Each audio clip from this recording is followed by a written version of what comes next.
നമസ്കാരം. News and views ആരംഭിക്കുകയാണ്. മോദി സർക്കാർ കേരളത്തിന് നൽകേണ്ട SDRF, NDRF ഫണ്ടുകളിൽ വലിയ ഞെരുക്കം സൃഷ്ടിക്കുകയാണ്. ഇത് രണ്ടും ദുരന്ത നിവാരണ പ്രവർത്തനങ്ങളുമായി ബന്ധപ്പെട്ട രണ്ട് പ്രധാന ഫണ്ടുകളാണ്. നമ്മുടെ രാജ്യത്തെ രണ്ട് പ്രധാന ഫണ്ടുകളാണ്. സ്റ്റേറ്റ് ഡിസാസ്റ്റർ റിലീഫ് ഫണ്ട് അഥവാ SDRFിൽ 75% കേന്ദ്രവിഹിതമാണ്. നാഷണൽ ഡിസാസ്റ്റർ റിലീഫ് ഫണ്ട് അഥവാ NDRF മുഴുവൻ കേന്ദ്രവിഹിതമാണ്. ദുരന്തമുണ്ടായില്ലെങ്കിലും സംസ്ഥാനങ്ങൾക്ക് ഫണ്ടുകൾ കേന്ദ്രം നൽകണമെന്നാണ് ചട്ടം. മറ്റ് സംസ്ഥാനങ്ങൾക്ക് നൽകുന്ന തുകയുമായി തട്ടിച്ചു നോക്കുമ്പോൾ മോദി സർക്കാർ ഇവിടെ സൃഷ്ടിക്കുന്ന ഞെരുക്കം മനസ്സിലാവും.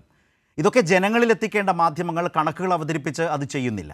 വയനാട് ദുരന്തത്തിൽ ദുരന്തബാധിതരുടെ പുനരധിവാസം പൂർത്തീകരിക്കാനടക്കം പ്രത്യേക പാക്കേജ് കേന്ദ്രത്തോട് ചോദിച്ചിട്ടും ഇതുവരെ നൽകിയിട്ടില്ല. ഇതും പല മലയാള മാധ്യമങ്ങൾക്കും വിഷയമേ അല്ല. ആഴ്ചതോറുമുള്ള റേറ്റിംഗ് ഒപ്പിക്കാനുള്ള കെട്ടുകാഴ്ചകളിലേക്ക് പലരും തരം താഴുന്നുവെന്ന ഗുരുതര വിമർശനം ഉയരുകയാണ്. ചില്ലിക്കാശ് തരാത്ത കേന്ദ്രത്തിന് മുന്നിൽ കിട്ടേണ്ട പണം ആവശ്യപ്പെട്ട് എസ്റ്റിമേറ്റ് കണക്ക് കൊടുത്താൽ അത് സംസ്ഥാന സർക്കാർ ചെലവിനത്തിൽ എഴുതി അടിച്ചുമാറ്റിയെന്ന് പറയാൻ മാത്രം തരം താഴാമോ കേരളത്തിലെ മാധ്യമങ്ങൾ? വലിയൊരു നുണ വസ്തുതകളും രേഖകളും വെച്ച് പറയുന്നുവെന്ന തരത്തിൽ ദുർവ്യാഖ്യാനം ചെയ്യണമെങ്കിൽ അതിനു പിന്നിലെ താല്പര്യം സംശയിക്കേണ്ടത് തന്നെയാണ്. ജനങ്ങൾക്ക് തങ്ങൾക്ക് തെറ്റുപറ്റി നിർവ്യാജം ഖേദിക്കുന്നുവെന്ന് ആരെങ്കിലും പറഞ്ഞോ? തങ്ങൾക്ക് തെറ്റുപറ്റി നിർവ്യാജം ഖേദിക്കുന്നുവെന്ന് ആരെങ്കിലും ഈ കാലയളവിൽ പറഞ്ഞോ? സോഷ്യൽ മീഡിയ കാർഡ് ഇറക്കിയോ? പ്രളയകാലത്ത് ചേർത്തലയിൽ ഫണ്ട് തട്ടിപ്പ് നടത്തിയെന്ന് പറഞ്ഞ ഓമനക്കുട്ടനെ സമൂഹമധ്യത്തിൽ കള്ളനായി ചിത്രീകരിച്ചപ്പോൾ ചിലരെങ്കിലും പരസ്യമായി തെറ്റേറ്റുപറഞ്ഞ് മാപ്പു പറഞ്ഞ ഒരു സാഹചര്യമുണ്ട്. എന്നാൽ ഇവിടെ അതുണ്ടായോ? ചിലർ അവരുടെ സൗകര്യത്തിന് ചിലത് പറഞ്ഞാൽ ഒരു നാടിനോട് ചെയ്ത മാധ്യമ തെറ്റിന് പരിഹാരമാകില്ല. ആ വാലിൽ തൂങ്ങുന്ന പ്രതിപക്ഷത്തിൽ നിന്ന് തിരുത്തു പ്രതീക്ഷിക്കുന്നതിലും കാര്യമില്ല. അതിൽ ഉമ്മൻചാണ്ടി സർക്കാർ പിന്തുടർന്ന കീഴ്വഴക്കത്തെയും തള്ളിപ്പറയുമെന്നാണ് പ്രതിപക്ഷ നേതാവ് ഇന്ന് തെളിയിച്ചത്. പെരും നുണകൾ വാർത്തകളാകുന്നതിന് പിന്നിലെ ലക്ഷ്യങ്ങളെപ്പറ്റിയാണ് ചർച്ച. ഇന്ന് ഈ ചർച്ചയിൽ പങ്കെടുക്കുന്നത് advocate KS Arunkumar CPIM, advocate Harish Vasudevan, Roni K Baby, Congress. ഞാൻ അഡ്വക്കേറ്റ് ഹരീഷിൽ നിന്ന് ഈ ചർച്ച ആരംഭിക്കാമെന്ന് വിചാരിക്കുകയാണ്. അതിന് ഒന്ന് രണ്ട് കാരണങ്ങളുണ്ട്. ഒന്ന്, ഈ വിഷയം ഇങ്ങനെ ഓണത്തിൻ്റെ ഒരു പൊതു അവധിയിൽ നിൽക്കുമ്പോഴാണ് പൊടുന്നനെ ഒരു ബോംബ് പോലെ വന്ന് പൊട്ടി വീണത്. അപ്പോൾ തന്നെ വലിയൊരു അമ്പരപ്പ് എല്ലാവരിലും ആദ്യം ഉണ്ടാകുന്ന അതാണല്ലോ. ഒരു വലിയ കാഷ്വാലിറ്റി, എന്താണിത് എന്ന് തോന്നിപ്പിക്കുന്ന തരത്തിലേക്കാണ് അതിൻ്റെ ഒരു വരവ്. അങ്ങനെയായിരുന്നു, ലാൻഡിങ് അങ്ങനെയായിരുന്നു. പക്ഷേ ഞാൻ ആദ്യം ശ്രദ്ധിച്ച ഇതിൽ വലിയൊരു തെറ്റുണ്ട് എന്നും ഇത് പിശകാണ് എന്ന് ചൂണ്ടിക്കാട്ടി ഫേസ്ബുക്കിൽ സമൂഹമാധ്യമത്തിൽ ഒരു പോസ്റ്റ് വളരെ ശക്തവും വ്യക്തവുമായിട്ട ഒരാൾ അഡ്വക്കേറ്റ് ഹരീഷ് വാസുദേവനായിരുന്നു. പിന്നീട് ഞാൻ മനസ്സിലാക്കുന്നു ഈ വിഷയം ചർച്ച ചെയ്യുന്ന കോടതിയിലൊരു അഭിഭാഷകൻ എന്ന നിലയിൽ താങ്കൾ തന്നെയും ഉണ്ടായിരുന്നു എന്ന്. അത്തരമൊരു സാഹചര്യത്തിലാവണം ഒരുപക്ഷെ വാർത്ത വന്നപ്പോൾ അതിലൊരുപാട് തെറ്റുകളുണ്ട് എന്ന് ചൂണ്ടിക്കാട്ടിക്കൊണ്ട് താങ്കളിട്ടതെന്ന് ഞാൻ വിചാരിക്കുകയാണ്. അതുകൊണ്ടാണ് ഞാൻ താങ്കളിൽ നിന്ന് തന്നെ തുടങ്ങാം എന്ന് വിചാരിച്ചത്. കേരളത്തിൻ്റെ മലയാള മാധ്യമ രംഗത്തിന് ചരിത്രപരമായ ഒരുപാട് സവിശേഷതകളും അതിൻ്റേതായ ഒരു വലിയ ശക്തമായ വഴിയുമുള്ളതാണ്. പക്ഷേ അതെല്ലാം തിരസ്കരിച്ചുകൊണ്ട് കിട്ടിയ വിവരങ്ങളെ, ഒരു കേന്ദ്രത്തിൽ നിന്ന് കിട്ടിയ സോഴ്സിനെ അപ്പാടെ വിശദീകരിച്ച് അവരുടെ താല്പര്യങ്ങൾക്കനുസരിച്ച്, ഇത് മനസ്സിലാകാത്തവരല്ല മാധ്യമങ്ങൾ. ഈ കിട്ടിയ രേഖകൾ വായിച്ചാൽ അത് എസ്റ്റിമേറ്റാണോ ചിലവാക്കിയ തുകയാണോ എന്ന് മനസ്സിലാകാത്തവരല്ല. മനസ്സിലായവരെ മനസ്സിലാകാത്ത വിധത്തിൽ നൽകാൻ പ്രേരിപ്പിച്ചിട്ടുണ്ടാകും, ചിലരെ കബളിപ്പിച്ചിട്ടുണ്ടാകും. എന്താണെന്ന് എനിക്ക് വ്യക്തമല്ല. എന്തുതന്നെയായാലും അങ്ങനെ ഒരു വലിയ ഒരു ഓപ്പറേഷൻ ഇക്കാര്യത്തിൽ നടന്നു. ഒരു സംസ്ഥാനത്തെ തന്നെ അപകീർത്തിപ്പെടുത്തും വിധം സർക്കാരുകളും അതിൻ്റെ രാഷ്ട്രീയവും നമുക്ക് മാറ്റിവെക്കാം, ഒരു സ്റ്റേറ്റിനെ തന്നെയാണ് അപകീർത്തിപ്പെടുത്തുന്നത്. ആ രീതിയിലേക്കുള്ളൊരു പോക്ക് കണ്ടപ്പോഴാണോ ഹരീഷ് ഇതിനോട് പ്രതികരിക്കേണ്ടതുണ്ട് എന്ന് അന്ന് തോന്നിയത്? ശരത്തെ, ഞാനൊരു 4-5 വർഷക്കാലമായി പ്ലാൻ ചെയ്തിരുന്ന എൻ്റെ അച്ഛനും അമ്മയായിട്ട് ഒരു യാത്രയുണ്ടായിരുന്നു. അപ്പോൾ ആ യാത്ര ഇപ്പോഴാണ്, ഓണക്കാലത്താണ് സാധ്യമായത്. ഞങ്ങൾ കർണാടകയുടെ വളരെ ഇൻറ്റീരിയർ ആയിട്ടുള്ളൊരു മേഖലയിൽ ഒരു ദിവസത്തെ മുഴുവൻ യാത്രയും കഴിഞ്ഞ് എനിക്ക് നല്ല പനിയുണ്ടായിരുന്നു. ഞാൻ ഹോട്ടൽ റൂമിലേക്ക് വന്ന് കയറിയ ഉടനെ ഗുളിക കഴിച്ച് ഞാൻ കിടന്നു. കാരണം എനിക്ക് TV കാണാനുള്ളൊരു സാഹചര്യം ഇല്ല. അപ്പോൾ അനിയനാണ് അപ്പുറത്തിരുന്ന് ഈ സോഷ്യൽ മീഡിയ കണ്ടിട്ട് ഇങ്ങനെ വലിയ വാർത്ത വരുന്നുണ്ടല്ലോ, അത് ദുരന്ത നിവാരണവുമായിട്ട് ബന്ധപ്പെട്ടതാണല്ലോ. അപ്പോൾ സ്വാഭാവികമായിട്ടും ഞാൻ ദുരന്ത നിവാരണവുമായിട്ട് വർഷങ്ങളായിട്ട് ജോലി ചെയ്യുന്ന ഒരാളാണ്. അത്തരം കേസുകൾ വാദിച്ചിട്ടുള്ള ഒരാളാണ്. പല കേസുകളിലും കോടതിയെ സഹായിച്ചിട്ടുള്ള ഒരാളാണ്. അപ്പോൾ അങ്ങനെ ചോദിച്ചപ്പോഴാണ് ഞാനിതെടുത്ത് നോക്കുമ്പോൾ അതിനു മുമ്പ് അന്നത്തെ ദിവസം പല ചാനലുകളിൽ നിന്നും എന്നെ ലൈവായിട്ട് വിളിച്ചിരുന്നു ഇതുമായി ബന്ധപ്പെട്ട പ്രതികരണങ്ങൾ ആരായുന്നതിന് വേണ്ടിയിട്ട്. പക്ഷേ ഞാൻ വണ്ടി ഓടിക്കുകയും മറ്റ് സാഹചര്യങ്ങളായതുകൊണ്ട് ഞാൻ അപ്പോൾ വരുന്ന വാർത്തകളോട് ഇപ്പോൾ പ്രതികരിക്കാറില്ല. കാര്യം അറിഞ്ഞിട്ട് മാത്രമേ പ്രതികരിക്കാറുള്ളൂ. അപ്പോൾ അതുകൊണ്ട് ഞാനത് ശ്രദ്ധിച്ചിരുന്നില്ല. പക്ഷേ ഈ വാർത്ത കണ്ടപ്പോൾ എനിക്ക് വളരെ ഞെട്ടലുണ്ടാക്കിയത് അതിൻ്റെ തൊട്ട് 3 ദിവസം മുമ്പാണ്, കോടതി അടയ്ക്കുന്നതിന് തൊട്ട് തലയ്ക്ക് തലേ ദിവസമാണ് കേരള ഹൈക്കോടതിയിൽ ഇതുമായി ബന്ധപ്പെട്ട് ബഹുമാനപ്പെട്ട അഡ്വക്കേറ്റ് ജനറൽ തന്നെ നേരിട്ട് ഈ കണക്ക് മുഴുവനും കോടതിയുടെ മുമ്പാകെ വായിക്കുകയും ഓൺലൈനായിട്ട് കേരളത്തിൻ്റെ ദുരന്ത നിവാരണ അതോറിറ്റിയുടെ member secretary doctor Shekhar Kuriakose കോടതിയോട് ഇതിൻ്റെ മറ്റ് വിശദാംശങ്ങൾ വിവരിക്കുകയും ഒക്കെ ചെയ്തത്. ഞങ്ങളൊക്കെ അന്ന് ആ കോടതി മുറിയിലുണ്ട്. കോടതി കേന്ദ്ര സർക്കാരിനോട് ചോദിച്ചു, നിങ്ങൾക്ക് എത്ര സമയം വേണം ഇതുമായി ബന്ധപ്പെട്ട്, ഇതൊരു പ്രപ്പോസലാണ്, ഈ പ്രപ്പോസലിനോട് റെസ്പോണ്ട് ചെയ്യാൻ എത്ര സമയം വേണം. അപ്പോൾ അന്ന് ഓൺലൈനിലായിട്ട് ഹാജരായിട്ടുള്ള അഡീഷണൽ സോളിസിറ്റർ ജനറൽ ആണെന്നാണ് എൻ്റെ ഓർമ്മ, ചെന്നൈയിൽ നിന്ന് അദ്ദേഹം ഹാജരായി. അദ്ദേഹം 6 ആഴ്ച സമയം ചോദിക്കുന്നു, 6 ആഴ്ച സമയം കോടതി ഗ്രാൻഡ് ചെയ്യുന്നു. അപ്പോൾ എനിക്കിതറിയാം, എന്താണ് ഇത് പ്രപ്പോസലാണെന്ന് അറിയാം, ഞാൻ ആ കോടതിയിൽ ഉണ്ടായിരുന്നു. ഇത് പ്രപ്പോസലാണെന്നുള്ള കാര്യം ഏറെക്കുറെ അവിടെ ഇരുന്ന് എല്ലാവർക്കും അറിയാം. മാത്രമല്ല ഇതിൻ്റെ ഈ അഫിഡവിറ്റ് വായിക്കുകയാണെങ്കിൽ നമുക്കിതിൻ്റെ തുടക്കം മുതൽ തന്നെ ഇത് മെമ്മോറാണ്ടം കൊടുത്തതാണ് എന്നും ഇത് പ്രധാനമന്ത്രി വരുന്നതിന് മുമ്പാണ് ഇത് നടന്നതെന്നുള്ളതും പ്രധാനമന്ത്രി വരുന്നതിൻ്റെ തൊട്ട് തലേ ദിവസം തന്നെ ഇതുമായി ബന്ധപ്പെട്ട് കോടതിയിലൊക്കെ സംസാരമുണ്ടായിരുന്നു. അദ്ദേഹം വരുമ്പോൾ കേരളം എന്തെങ്കിലും ആവശ്യപ്പെടുമെന്നും പ്രധാനമന്ത്രി അവിടെ വന്നതിന് ശേഷം അത് ഡിക്ലെയർ ചെയ്യാൻ പോവുകയാണെന്നൊക്കെയുള്ള തരത്തിലുള്ള വാർത്തകളുണ്ടായിരുന്നു. അപ്പം നമ്മളിത് ഫോളോ ചെയ്യുന്ന ആർക്കും അറിയാവുന്ന ഒരു കാര്യമാണ്. ഇത് ഓഗസ്റ്റ് 17-ാം തീയതിയോ 18-ാം തീയതിയോ നടന്നൊരു സംഭവമാണ്, ഒരു മെമ്മോറാണ്ടം പ്രിപ്പറേഷനാണ്. അതിൻ്റെ എസ്റ്റിമേറ്റാണ് ഇപ്പോൾ വന്നിരിക്കുന്നതെന്നുള്ളത്.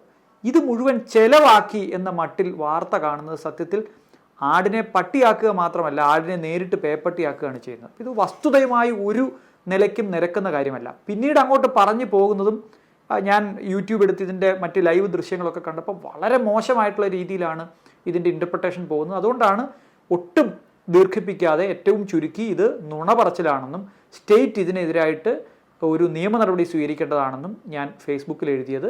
അത് ഒരു മാധ്യമത്തിൻ്റെ ഭാഗത്തുനിന്നും സ്വീകാര്യമായ കാര്യമല്ല. മാധ്യമ പ്രവർത്തനം ഇതല്ല, ഇത് തോന്നിയവാസമാണ്. റൈറ്റ്. അവിടെയാണ് അതിശക്തമായി താങ്കൾ അതിനെക്കുറിച്ച് അത് പ്രതികരിക്കുന്നത് കാണാനിടയായത്. അതുകൊണ്ടാണ് ഞാൻ അങ്ങനെ തന്നെ ആദ്യം അതേക്കുറിച്ച് ചോദിച്ചത്. ഞാൻ 1-2 കാര്യങ്ങൾ ഞാനും ഈ പറഞ്ഞ പോലെ ഈ ചർച്ചയിലേക്ക് ഇന്നാണ് യഥാർത്ഥത്തിൽ വരുന്നത്. കാരണം അതിനിടയിലാണ് CPIMൻ്റെ ജനറൽ സെക്രട്ടറി സീതാറാം യെച്ചൂരിയുടെ മരണവും അതുമായി ബന്ധപ്പെട്ട ലൈവ് റിപ്പോർട്ടിങ്ങും ഒക്കെ ബന്ധപ്പെട്ട് ഞാനും ദില്ലിയിലായിരുന്നു. പക്ഷേ കൈരളി, ഞാൻ ഈ ചർച്ചയുടെ തുടക്കത്തിലൊരു കാര്യം പറയട്ടെ. ഈ വിഷയം ഇങ്ങനൊരു തെറ്റായ കാര്യം വരുന്നു എന്നൊരു ഘട്ടത്തിൽ വളരെ തുടക്കത്തിൽ തന്നെ അന്ന് തന്നെ ഉച്ചയ്ക്ക് ഇതുമായി ബന്ധപ്പെട്ട ആദ്യ വാർത്ത നിർബൻ ചെയ്യുന്നു. ഉടൻ തന്നെ ഉച്ചയ്ക്ക് ശേഷം ശേഖർ കുര്യാക്കോസിൻ്റെ ദുരന്ത നിവാരണ അതോറിറ്റിയുടെ മെമ്പർ സെക്രട്ടറി ശേഖർ കുര്യാക്കോസ് എന്നൊരു കല്യാണവുമായി ബന്ധപ്പെട്ട് കോട്ടയത്താണ്. അവിടെ നിന്ന് ശേഖർ കുര്യാക്കോസിൻ്റെ വളരെ വിശദമായിട്ടുള്ള കാര്യങ്ങൾ ഇപ്പോൾ അഡ്വക്കേറ്റ് ഹരീഷ് സൂചിപ്പിച്ചുള്ള കോടതിയിൽ നേരിട്ടെത്തി ശേഖറാണ് ഈ കാര്യങ്ങളവിടെ കോടതിയെ ബോധ്യപ്പെടുത്തിയത് നേരത്തെ. അത് കഴിഞ്ഞാണ് കോടതി അവധിക്ക് അത് മാറ്റിയത്.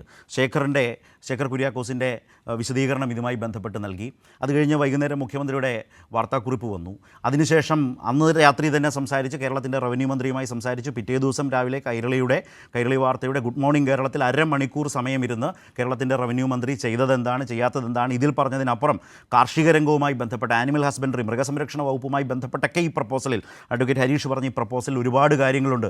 കൊടുക്കാത്ത ബ്രെഡ് പൂത്തതുപോലെയാണ് ഇവിടെ കാര്യങ്ങൾ ഇപ്പോൾ നടക്കുന്നത് എന്ന് കേരളത്തിൻ്റെ റവന്യൂ മന്ത്രി അന്ന് പറഞ്ഞതും കൈരളി ന്യൂസ് കൊടുത്തു. പക്ഷേ അപ്പോഴും കേരളത്തിലെ മാധ്യമങ്ങൾ ഏത് തരം സമീപനമാണ് ഇതുമായി ബന്ധപ്പെട്ട് സ്വീകരിച്ചത് എന്നത് ആ താരതമ്യം ചെയ്യാൻ ചില സമയത്ത് ഞങ്ങളിത് ചെയ്തു എന്ന് വിളിച്ചു പറയേണ്ട ഒരു പരിതാപകരമായ അവസ്ഥയിലേക്ക് കേരളത്തിൻ്റെ മാധ്യമരംഗം പോയിട്ടുണ്ട് എന്നുള്ളത് കൊണ്ടുകൂടിയാണ് ഞാൻ ഈ ചർച്ചയിൽ അത് സൂചിപ്പിച്ചത്.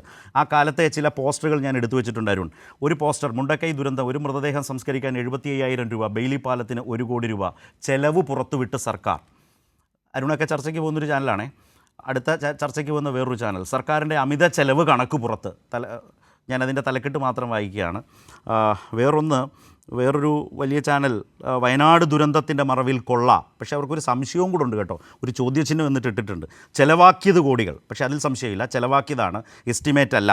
സർക്കാർ ചെലവിൻ്റെ കണക്കുകൾ പുറത്ത് എന്നാണ് ആ സാറുമാർ എഴുതിയിരിക്കുന്നത്. അത് കഴിഞ്ഞിട്ട് പിന്നെ ഇതെന്ത് കണക്ക് എന്നാണ് വേറൊരു ചാനലിൻ്റെ സംശയം. മുണ്ടക്കൈ ദുരന്തം, സർക്കാർ ചെലവുകൾ പുറത്ത്. പക്ഷേ ഇതൊക്കെ ഇങ്ങനെ കൊടുത്ത് വാർത്തയെ ഇങ്ങനെ ജനങ്ങൾക്ക് മുമ്പിൽ അവതരിപ്പിക്കുക, അതിൽ നിന്ന് വലിയ ട്രോളുകൾ ഉണ്ടാവുക, അതുമായി ബന്ധപ്പെട്ട് വലിയ ചർച്ചകൾ ചെയ്യുക, പിന്നീട് അതിൻ്റെ എഡിറ്റോറിയൽ രംഗത്ത് ചില വിശദീകരണങ്ങൾ നടത്തി ഉപായത്തിൽ പുറത്തു കടക്കാനുള്ള, പുറത്തേക്കുള്ള വഴി നമ്മൾ പദപ്രശ്നത്തിലൊക്കെ പണ്ട് നമ്മൾ പറയാറില്ലേ, വഴി കണ്ടുപിടിക്കാമോ എന്ന് ചോദിക്കുന്ന ആ കളിയിലെ പോലെ പുറത്തേക്ക് കടക്കാനുള്ള ഒരു ചെറിയ വഴി ഇട്ടിട്ട് അതിലൂടെ പുറത്തു കടക്കാൻ ശ്രമിക്കുക. ഇതാണോ മാധ്യമപ്രവർത്തനം എന്നൊരു പ്രധാനപ്പെട്ട പ്രശ്നവും ചോദ്യവും കേരളം ചോദിക്കുന്ന നിലയിൽ എത്തപ്പെട്ടിരിക്കുക ഞാനടക്കമുള്ള മാധ്യമരംഗത്തെക്കുറിച്ച്. അവിടെ എനിക്ക് അഡ്വക്കേറ്റ് അരുണിനോട് ചോദിക്കാനുള്ളൊരു കാര്യം, അരുൺ, ഇത് വന്നൊരു സമയം കൂടി ശ്രദ്ധിക്കേണ്ടതല്ലേ? എല്ലാവരും ഓണത്തിരക്കുകളിലേക്ക് പോകുന്നു. സർക്കാർ സംവിധാനം പൊതുവേ ഒന്ന് തീർച്ചയായും കേരളത്തിൻ്റെ ഓണത്തിന് മുമ്പിൽ നിൽക്കുന്നു. അപ്പോൾ ഈ ഒരു വലിയ ബോംബ് പൊട്ടിക്കാൻ ശ്രമിക്കുന്നു. പിന്നീട് വന്നൊരു കാഴ്ച എന്താണ്? സർക്കാർ നിസ്സംഗമായി നോക്കി നിൽക്കുന്നു. മുഖ്യമന്ത്രി എവിടെ? മന്ത്രിമാർ മിണ്ടുന്നില്ല. കാരണം CPM ഇതേക്കുറിച്ച് പ്രതികരിക്കുന്നുണ്ട്. ആ രീതിയിൽ യഥാർത്ഥത്തിൽ എല്ലാവരും നിസ്സംഗമാണ് അല്ലെങ്കിൽ ശ്രദ്ധിക്കുന്നില്ല എന്ന് തോന്നിപ്പിക്കുന്ന ഒരു ഘട്ടത്തിലേക്ക് ഈ വാർത്തയെ കൊണ്ടുവന്ന ആ ഒരു പ്ലേസ്മെൻ്റ് അടക്കം സംശയിക്കേണ്ട കാര്യമാണോ? ഗൗരവമുള്ളതാണോ അരുൺ?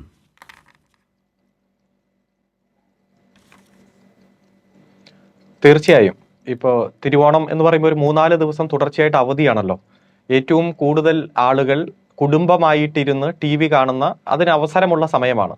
അപ്പോൾ അവിട്ടം നാളിൽ, തിരുവോണത്തിന് ശേഷമുള്ള അവിട്ടം നാളിൽ തന്നെ ഇത്തരത്തിലുള്ള ഒരു വാർത്ത വലിയ ഞെട്ടിപ്പിക്കുന്ന തരത്തിൽ പുറത്തുവിടുകയാണ്. ആദ്യം 1-2 ചാനലുകളിൽ വന്നു. അതിനുശേഷം അടിസ്ഥാനത്തിൽ തന്നെ എല്ലാ ചാനലുകളും ഏറ്റെടുക്കുകയാണ്. ഇപ്പോൾ 1-2 ദിവസം ഇത് പൊതുജന മധ്യത്തിൽ നന്നായി പ്രചരിപ്പിക്കപ്പെട്ട് ഇവിടെ സൂചിപ്പിച്ചതുപോലെ നിരവധി ട്രോളും വീഡിയോസും എല്ലാം വന്ന് എല്ലാ ജനങ്ങളും ഈ വാർത്ത ശരിയെന്ന് വിശ്വസിക്കുന്ന ഒരു സാഹചര്യം വന്നപ്പോഴാണ് പിന്നെ മാപ്പ് വരുന്നത്. ഇപ്പൊ ഞാൻ ഒന്നാമതെത്താൻ മത്സരിക്കുന്ന ഒരു ചാനലിലെ ചർച്ച 7 മണി മുതൽ 8 മണി വരെ ഇരുന്നിട്ടാണ് ഇങ്ങ് വരുന്നത്. അവിടെയും കേട്ടു ഒരു മാപ്പ്. ഒന്നാമതെത്തി എന്ന് എപ്പോഴും പറഞ്ഞുകൊണ്ടിരിക്കുന്ന ഒരു ചാനലിന്റെ മാപ്പ് ഇന്നലെ പൊതുസമൂഹത്തിൽ വന്നു. അപ്പൊ മാപ്പുകൾ ഇങ്ങനെ വന്നുകൊണ്ടിരിക്കുകയാണ്.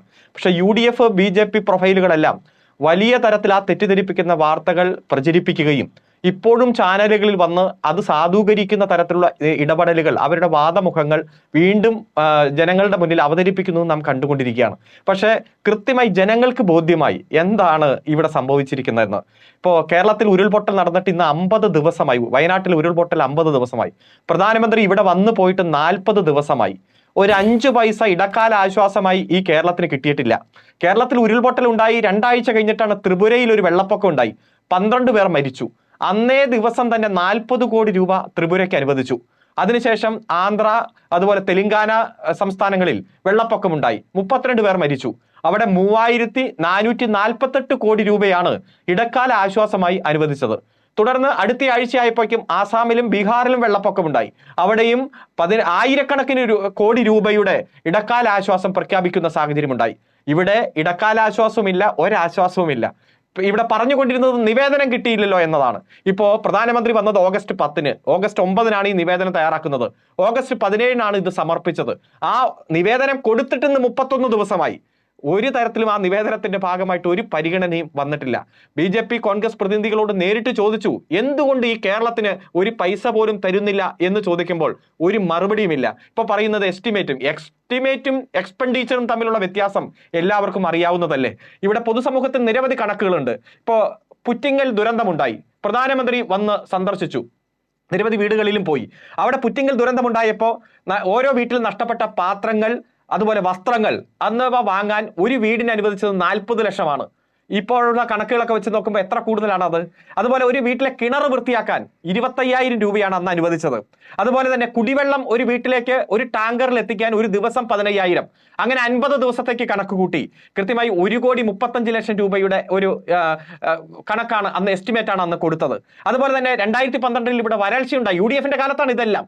ആ വരൾച്ചയിൽ 19,000 കോടി രൂപയാണ് അന്ന് കണക്ക് എസ്റ്റിമേറ്റ് കൊടുത്തത്. ഈ എസ്റ്റിമേറ്റുകളെല്ലാം കൊടുക്കുമ്പോൾ ഒരു സ്റ്റേറ്റ് ഒരു ദുരന്തത്തെ അതിജീവിക്കാൻ ചെയ്യുന്ന പ്രവൃത്തിയിൽ മാക്സിമം ചെലവാകാൻ സാധ്യതയുള്ള തുക കണക്ക് കൂട്ടി 90 ദിവസം വരെ ഒരു ദുരിതാശ്വാസ ക്യാമ്പുകൾ പ്രവർത്തിച്ചാൽ ചെലവാകുന്ന തുക കണക്ക് കൂട്ടിയിട്ടാണ് കൃത്യമായി ഇതിന്റെ ആക്ച്വൽസ് കണക്ക് കൂട്ടി കൊടുക്കുന്നത്. ഈ യാഥാർത്ഥ്യം നമ്മുടെ മുന്നിലുണ്ട്. 2018-ലെ പ്രളയ സമയത്ത് നമ്മൾക്ക് 26,000 കോടി രൂപയുടെ നഷ്ടം വിലയിരുത്തി. നമ്മൾ മാനദണ്ഡങ്ങൾക്കും ചട്ടങ്ങൾക്കും വിധേയമായി 6,000 കോടി രൂപയാണ് ക്ലെയിം ചെയ്തത്. നമുക്ക് കിട്ടിയതോ 2,904 കോടി രൂപയാണ് കിട്ടിയത്. 2019 പ്രളയമുണ്ടായി. നമ്മൾ 2,500 കോടി രൂപ ചട്ടങ്ങൾക്ക് വിധേയമായി ക്ലെയിം ചെയ്തു. നമുക്ക് കിട്ടിയത് ഒറ്റ പൈസ കിട്ടിയിട്ടില്ല. അതുപോലെ നിരവധി സാഹചര്യങ്ങൾ നമ്മുടെ മുന്നിലുണ്ട്. അപ്പൊ കേരളത്തിന് എന്തെങ്കിലും കിട്ടുമെങ്കിൽ അത് കിട്ടാതിരിക്കാൻ വേണ്ടി വ്യാജമായിട്ടുള്ള വാർത്തകൾ ചമച്ച് സെപ്റ്റംബർ മാസം 6-ാം തീയതിയാണ് ഹൈക്കോടതിയുടെ ഇടക്കാല ഉത്തരവ് വന്നത്.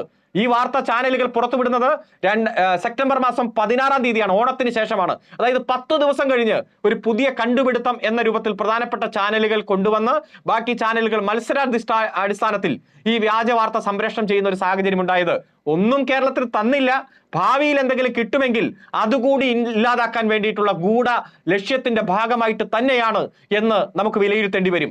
മാപ്പുകൾ ഓരോന്ന് വരുമ്പോഴും പൊതുജന മധ്യത്തിലും സോഷ്യൽ മീഡിയയിലുമെല്ലാം ട്രോളുകളായും തെറ്റിദ്ധരിപ്പിക്കുന്ന വാർത്താശലകങ്ങളായും വലതുപക്ഷം പ്രചരിപ്പിച്ചുകൊണ്ടിരിക്കുന്നത് ഈ കേരളത്തിലെ ഇടതുപക്ഷ ജനാധിപത്യ മുന്നണി ഈ ഉരുൾപൊട്ടൽ ഉണ്ടായതിനു ശേഷം നടത്തിയ യുദ്ധകാലാടിസ്ഥാനത്തിൽ നടത്തിയ മാതൃകാപരമായ പ്രവർത്തനങ്ങളെ തള്ളിക്കളയാൻ, ജനമനസ്സിൽ നിന്ന് മാറ്റാൻ വേണ്ടിയിട്ടുള്ള ശ്രമമാണ് നടത്തിക്കൊണ്ടിരിക്കുന്നത്. ഞാനൊന്ന് ചോദിച്ചോട്ടെ, ഓഗസ്റ്റ് മാസം 17-ാം തീയതി കൊടുത്ത നിവേദനത്തിൽ ഇതുവരെ കേന്ദ്ര ഗവൺമെന്റ് ഒരു ഒബ്ജക്ഷനും പറഞ്ഞിട്ടില്ല.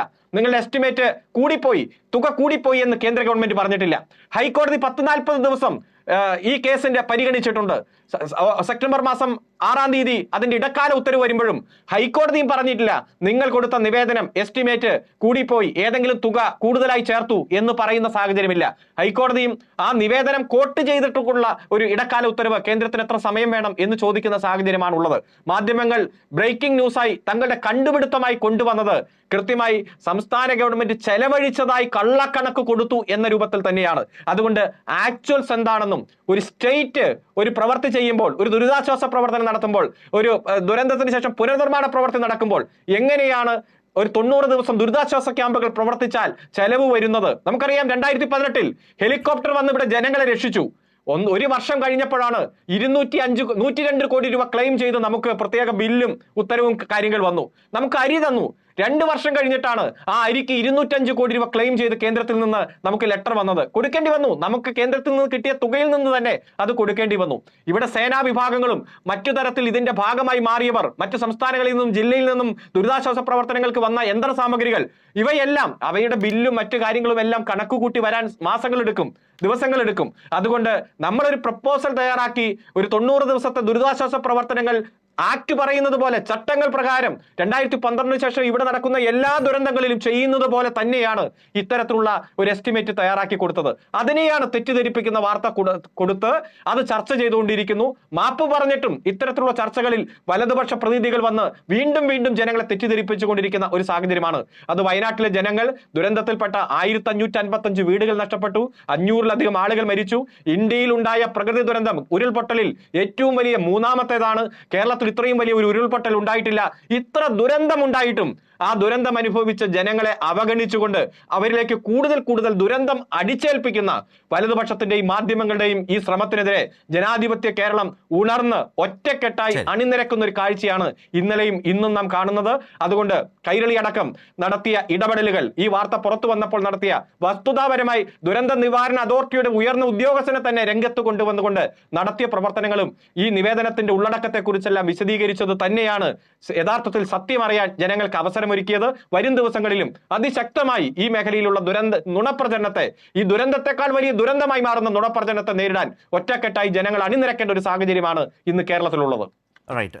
ഇവിടെ ശ്രീ റോണി കെ ബേബി, താങ്കൾ ഈ ചർച്ചയിൽ പങ്കെടുക്കുന്ന ആളെന്നുള്ള നിലയിൽ മാധ്യമങ്ങൾക്ക് ഇതിനകത്ത് സംഭവിച്ച ഒരു ഗുരുതരമായ പിശക്, തെറ്റ് എന്നുള്ളത് പകൽ പോലെ തെളിഞ്ഞ കാര്യമാണ്. അതിൽ അവർക്ക് തന്നെയും, ആർക്കും, വാർത്ത ചെയ്തവർക്ക് തന്നെയും നിലനിൽക്കാൻ കഴിയാത്ത വിധം അവർക്ക് പല രൂപത്തിലും അതിനെ ലഘൂകരിച്ചും ചെറിയ വിശദീകരണങ്ങൾ നൽകിയും ഒക്കെ പറഞ്ഞ് പുറത്തു കടക്കാൻ പരിശ്രമിക്കേണ്ടി വരുന്നുണ്ട്. പക്ഷേ കേരളം പോലൊരു സംസ്ഥാനത്ത്, ഇത്രയേറെ അധികം മാധ്യമ സാക്ഷരതയുള്ളൊരു സംസ്ഥാനത്ത് ഇത്തരം വിഷയങ്ങളിൽ മാധ്യമങ്ങൾ ജാഗ്രത പാലിക്കേണ്ടതില്ലേ? കാരണം ആളുകൾ, നമ്മളെല്ലാവരും, നമ്മൾ മാധ്യമപ്രവർത്തന നിലയിൽ നിന്ന് മാറി നിന്ന് ചിന്തിച്ചാൽ നമ്മളെല്ലാവരും വിവരങ്ങൾക്ക് ആശ്രയിക്കുന്നത് മാധ്യമങ്ങളാണ്. അത് ഏത് നിലയിലുള്ള മാധ്യമമാകട്ടെ. അപ്പോൾ ആ മാധ്യമങ്ങൾ ഇത്തരം വസ്തുതകൾ പറയുമ്പോൾ അത് മാത്രമല്ല വളരെ സെൻസിറ്റീവാണ്. ഒരു സംസ്ഥാനം ഈ സംസ്ഥാനത്തിൻ്റെ ചരിത്രത്തിൽ ഇല്ലാത്ത വിധം ഒരു വലിയ ദുരന്തത്തിന് വിധേയമായതാണ്. അതിൽ നിന്നും ആ നാടിനെയും ദുരന്തബാധിതരെയും നമ്മൾക്ക് കരപിടിച്ചു കൊണ്ടുവരണം, കൈപിടിച്ചുയർത്തി കൊണ്ടുവരണം. താൽക്കാലിക പുനരധിവാസമേ കഴിഞ്ഞിട്ടുള്ളൂ, സ്ഥിരമായ പുനരധിവാസത്തിൽ പോകേണ്ടതുണ്ട്. അപ്പോൾ അത്തരമൊരു ഘട്ടത്തിൽ ഇങ്ങനെ തെറ്റായ കാര്യങ്ങൾ ഉത്തരവാദിത്വത്തോടെ ശരിയാണ് എന്ന മട്ടിൽ ജനങ്ങളോട് സംസാരിക്കുന്നത് അങ്ങേയറ്റം തെറ്റല്ലേ, അക്ഷന്തവ്യമായൊരു തെറ്റല്ലേ എന്ന ഒരു ചിന്ത താങ്കളെ സംബന്ധിച്ചുണ്ടോ? ആദ്യമായി എനിക്കതാണ് അറിയാനുള്ളത്. ശരത്തെ, നമ്മൾ ഈ ഒരു വിഷയത്തിന്റെ, ഈ ഒരു വിവാദത്തിന്റെ തുടക്കത്തിലേക്ക് വന്നു കഴിഞ്ഞാൽ, ഇത് എന്ന് പറയുന്നത് ഈ രാജ്യത്തെ അല്ലെങ്കിൽ ഈ നാട്ടിലെ പ്രതിപക്ഷമോ മാധ്യമങ്ങളോ ഉണ്ടാക്കിയ ഒരു കുക്കിഡപ്പ് സ്റ്റോറി അല്ല. ഇത് എന്ന് പറയുന്നത് ഒരു കറിയില്ല കമ്പിയല്ല, ഒരു വാർത്തയായി, ഒരു ഗോസിപ്പായി ഉണ്ടാക്കിയതല്ല. ഇവിടെ തന്നെ എനിക്ക് മുമ്പ് സംസാരിച്ച ബഹുമാനപ്പെട്ട രണ്ടുപേരും പറഞ്ഞു, ഇത് ബഹുമാനപ്പെട്ട കേരള ഹൈക്കോടതിയുടെ ഒരു ഉത്തരവിന്റെ ഭാഗമായി വന്ന ഒരു സ്റ്റേറ്റ്മെന്റ് ആണ് ഈ പറയുന്ന ഇപ്പോൾ നമ്മൾ ചർച്ച ചെയ്തുകൊണ്ടിരിക്കുന്നത്. വളരെ കൃത്യമായി ഇവിടെ ഈ പറയുന്ന കൺഫ്യൂഷൻ ഉണ്ടായത് എവിടെയാ, അല്ലെങ്കിൽ ഈ പറയുന്ന സംശയം ഉണ്ടായത് എവിടെയാ? അതിന്റെ അകത്ത് ആക്ച്വൽസ് എന്ന് രണ്ട് ഹെഡാണ് ഉള്ളത്. ഈ ആദ്യം പറയുന്ന നമ്മൾ സംസ്ഥാന സർക്കാർ നിവേദനമായി കൊടുത്തു. അതിനു മുമ്പ് ഈ പറയുന്ന സംസ്ഥാന ദുരന്ത നിവാരണ അതോറിറ്റി, ഈ വിവാദം ഉണ്ടായപ്പോൾ ആദ്യം വന്ന പ്രസ്താവന സംസ്ഥാന ദുരന്ത നിവാരണ അതോറിറ്റിയുടെ. അവര് പറയുന്നത് ഓഗസ്റ്റ് 9 തീയതി ദേശീയ ദുരന്ത നിവാരണ അതോറിറ്റിയുമായി ഞങ്ങൾ ചർച്ച നടത്തി. ആ ചർച്ചയുടെ അടിസ്ഥാനത്തിൽ തയ്യാറാക്കിയ ഒരു പ്രപ്പോസൽ. പക്ഷെ അതിന്റെ അകത്ത് പറയുന്ന ആ രണ്ട് ഹെഡുകൾ, അതാണ് ഇവിടെ ഇത്രയും വലിയൊരു കൺഫ്യൂഷൻ ഉണ്ടാക്കിയത്.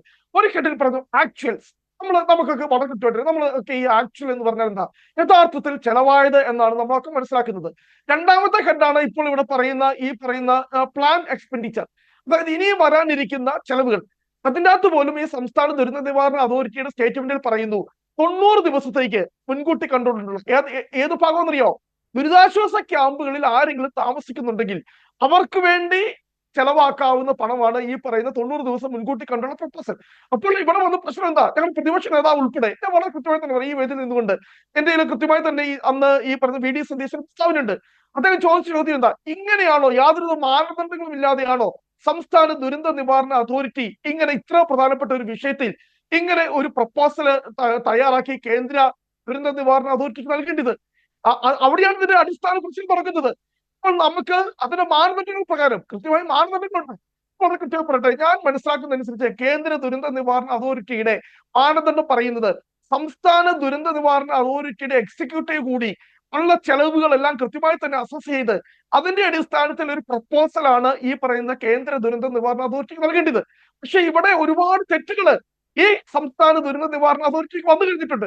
റോണി, ഉമ്മൻചാണ്ടി സർക്കാരിന്റെ കാലത്ത് പുറ്റിങ്ങൽ ദുരന്തമുണ്ടായപ്പോഴും ഇതേ രീതിയിൽ തന്നെയാണ് ഈ പറഞ്ഞതുപോലെ ആക്ച്വൽസും പ്രപ്പോസൽസും എല്ലാം ചേർത്ത് ഇതുപോലെ കേരളം പ്രപ്പോസൽ കൊടുത്തിട്ടുള്ളത്. അതിൻ്റെ രേഖകൾ സഹിതം പുറത്തു വന്നിട്ടുണ്ട്. കൈരളി തന്നെ അതുമായി ബന്ധപ്പെട്ട വളരെ സുപ്രധാനമായ വാർത്ത ഉത്തരവാദിത്തത്തോടെ ചെയ്തിട്ടുണ്ട്. ഇപ്പോൾ പലർക്കും വലിച്ചുകൊണ്ട് ഓടേണ്ടി വന്ന പോലെ ഞങ്ങൾ കൊടുത്ത വാർത്ത ഞങ്ങൾക്ക് പിൻവലിക്കേണ്ടി വരില്ല. രേഖകൾ സഹിതം അതിനെ വേറെ ഏതെങ്കിലും തരത്തിൽ മിസ്കോട്ട് ചെയ്തിട്ടല്ല ചെയ്തിരിക്കുന്നത്. എന്ന് വെച്ചാൽ നമ്മുടെ സംസ്ഥാനം ഒരു ഇക്കാര്യത്തിൽ പിന്തുടരുന്ന ഒരു പ്രൊസീജിയറുണ്ട്. ആ പ്രൊസീജിയർ അനുസരിച്ച് ചെയ്തിട്ടുള്ളതാണ്. ഇതിന് മുൻ മാതൃകകളുണ്ട്. എന്തു പറയും? കാരണം ഞാൻ അങ്ങനെയെങ്കിൽ അന്ന് ഉമ്മൻചാണ്ടി സർക്കാർ കൊടുത്ത പ്രപ്പോസൽ കൃത്യമായി കേന്ദ്ര സർക്കാർ അംഗീകരിച്ചിട്ടുണ്ട്. എന്തുകൊണ്ടാണ് ഈ ഓഗസ്റ്റ് മാസം 17-ാം തീയതി ഇവിടെ ബഹുമാനപ്പെട്ട അരുൺകുമാർ പറഞ്ഞു ഓഗസ്റ്റ് 17-ാം തീയതി ഇത്രയൊക്കെ കൊടുത്താൽ പോലും കിട്ടേണ്ടത് പോലും കിട്ടുന്നില്ല എന്നുള്ളതാണ്.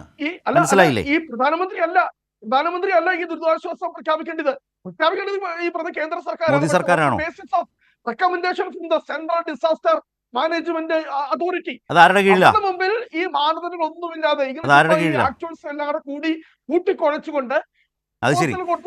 ഇപ്പൊ പഥ്യം മോദി സർക്കാരിലാണ്. നിങ്ങളുടെ വിശ്വാസം മോദി സർക്കാരിലാണ് അല്ലേ? ഒരിക്കലും പിന്നല്ലാതെ ഈ പറഞ്ഞതിന്റെ അർത്ഥം എന്താണ്?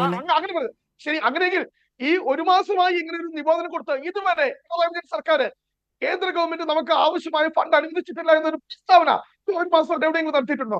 നമ്മൾ പ്രതിപക്ഷത്തിനെ റോണി ഏറെ വാചാലമായി പുറ്റിങ്ങലിനെ കുറിച്ച് പറഞ്ഞല്ലോ. പുറ്റിങ്ങലിൽ 2016 ക്ലെയിം ഓഫ് സ്റ്റേറ്റ് എന്ന് പറഞ്ഞാൽ ചിലവായ തുകയല്ല എന്ന് താങ്കളെപ്പോലൊരു കോളേജ് അധ്യാപകൻ അറിയാം, അഭിഭാഷകനായിട്ടുള്ള അരുണിനറിയാം, അഭിഭാഷകനായ ഹരീഷിനറിയാം. എനിക്കും അത് അങ്ങനെയാണ് മനസ്സിലാക്കുക. ക്ലെയിം ഓഫ് സ്റ്റേറ്റ് എന്ന് പറയുന്നത് 48 കോടി 15 ലക്ഷം 48.15 റിലീസ്ഡ് ബൈ, കേൾക്കണോ എത്രയാന്ന്? 0. ഹലോ നിങ്ങൾ ഇവിടുന്ന് അന്ന് ഉമ്മൻചാണ്ടി സർക്കാർ കൊടുത്തതെല്ലാം അംഗീകരിച്ച് പണം റിലീസ് ചെയ്യുന്നൊക്കെയല്ലേ റോണി ഇവിടുന്ന് പറഞ്ഞത്. പുറ്റിങ്ങലിൽ 48.15 ക്ലെയിം ചെയ്തു, ചോദിച്ചു, ഒന്നും കിട്ടിയില്ല. 2000 ഓഖി വന്നപ്പോൾ 431 ചോദിച്ചു, 111 തന്നു. ഫ്ലഡിൽ 2904 കിട്ടിയുള്ളൂ. 2019 കിട്ടിയിട്ടില്ല. ഇങ്ങനെ കൊടുക്കുക, ചോദിച്ചു പുറകെ നടക്കുക, അവർക്ക് തോന്നിയത് തരിക, ഇതാണ് നടന്നു വരുന്നതേ.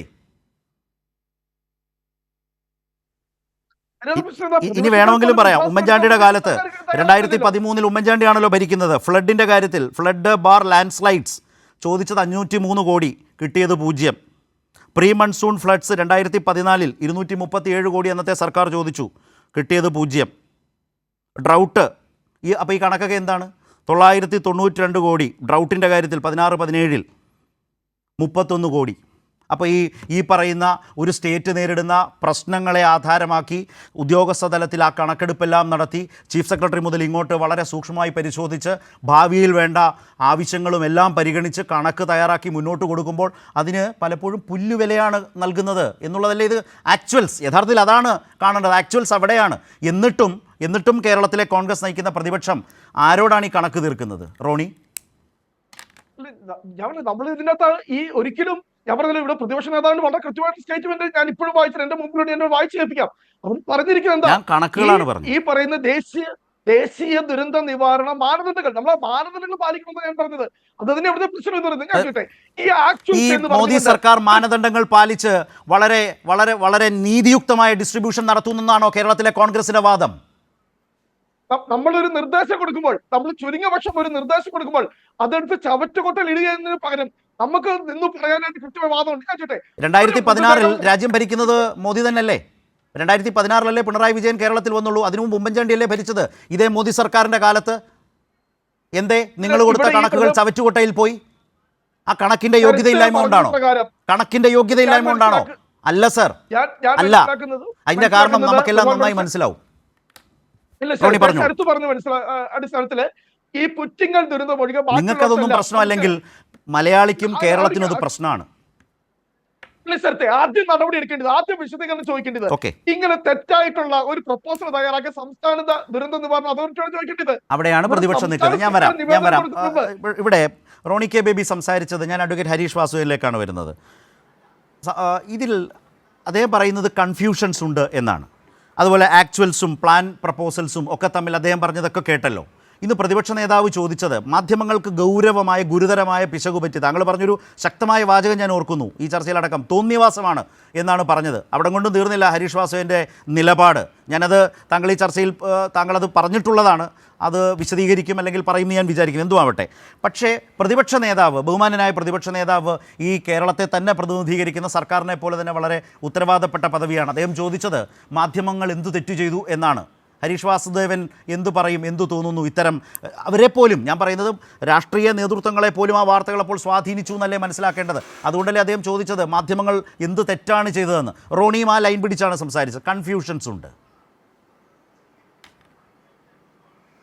നോക്കൂ, കേരളത്തിൻ്റെ പ്രതിപക്ഷ നേതാവിൻ്റെ നിലവാരം അങ്ങേയറ്റം താഴെയാണ്. ഞാൻ ഏറ്റവും ചുരുങ്ങിയത് 3 പ്രതിപക്ഷ നേതാക്കളോടൊപ്പം കേരളത്തിൻ്റെ പൊതു രംഗത്ത് പ്രവർത്തിച്ചിട്ടുള്ള ആളാണ്. അന്ന് മുതൽ ശ്രീ വി ഡി സതീശൻ എൻ്റെ സുഹൃത്താണ്. അതുകൊണ്ട് സൗഹൃദം മാറ്റിവെച്ചുകൊണ്ടാണ് നമ്മൾ രാഷ്ട്രീയം സംസാരിക്കുന്നത്. കേരളത്തിലെ ഏത് സർക്കാർ ഭരിച്ചാലും പ്രതിപക്ഷ നേതാവിന് ജനകീയമായ പ്രശ്നങ്ങൾ, അതിൻ്റെ വിശദാംശങ്ങൾ കൊടുത്ത് അവരെ കൊണ്ട് നിയമസഭയിൽ അത് ഉന്നയിക്കുക എന്നുള്ളത് കേരളത്തിലെ ഓരോ പൗരൻ്റെയും ആവശ്യമാണ്. അതനുസരിച്ച് ഏത് പ്രതിപക്ഷ നേതാവിനെയും നമ്മൾ പിന്തുണയ്ക്കേണ്ടതാണ്. പക്ഷേ ഇവിടെ ഒരു കുഴപ്പമുള്ളത്, കേരള സർക്കാർ എന്നത് LDF ഭരിച്ചാലും UDF ഭരിച്ചാലും നാളെ വേറെ ഏതെങ്കിലും ഒരു പാർട്ടി ഭരിച്ചാലും അത് കേരള ഗവൺമെൻറ് നമ്മുടെയാണ്. എന്ന് പറഞ്ഞാൽ വോട്ട് ചെയ്തവരുടെയും ചെയ്യാത്തവരുടെയും പ്രതിപക്ഷത്തിരിക്കുന്നവരുടെയും കൂടി ഗവൺമെൻറ്.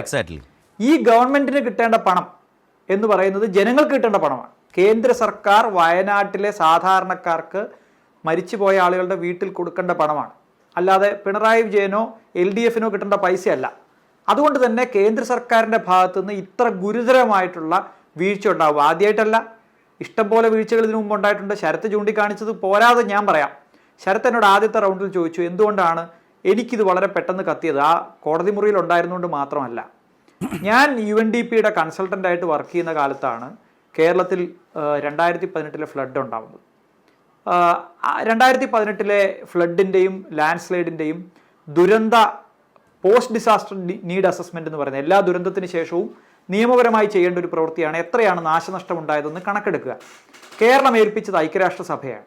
ഐക്യരാഷ്ട്രസഭയുടെ വിവിധ ഏജൻസികളാണ് കേരളത്തിൽ, കാരണം അവർക്കാണ് ഏറ്റവും കൂടുതൽ ലോകത്ത് അക്കൗണ്ടബിലിറ്റി ഉള്ളത്. അതുകൊണ്ട് അവർ കൊടുത്താൽ മാത്രമേ നമുക്ക് കേന്ദ്രത്തിൻ്റെയും മറ്റ് ഏജൻസികളുടെയും സാമ്പത്തിക സഹായം ലഭ്യമാകൂ എന്നുള്ളതുകൊണ്ടാണ് കേരളം ഈ കാര്യം വിവാദമില്ലാതെ തന്നെ ഐക്യരാഷ്ട്രസഭയെ ഏൽപ്പിച്ചത്. അപ്പോൾ അവരുടെ പോസ്റ്റ് ഡിസാസ്റ്റർ നീഡ് അസസ്മെൻറ്റ് നടത്തിയ ടീമിൽ ഞാനുണ്ടായിരുന്നു. ഞാനൊരു കൺസൾട്ടൻ്റ് ആയിരുന്നു. എൻ്റെ പാർട്ട് വളരെ കുറവായിരുന്നു, പക്ഷേ വലിയൊരു സംഘമായിരുന്നു അത്.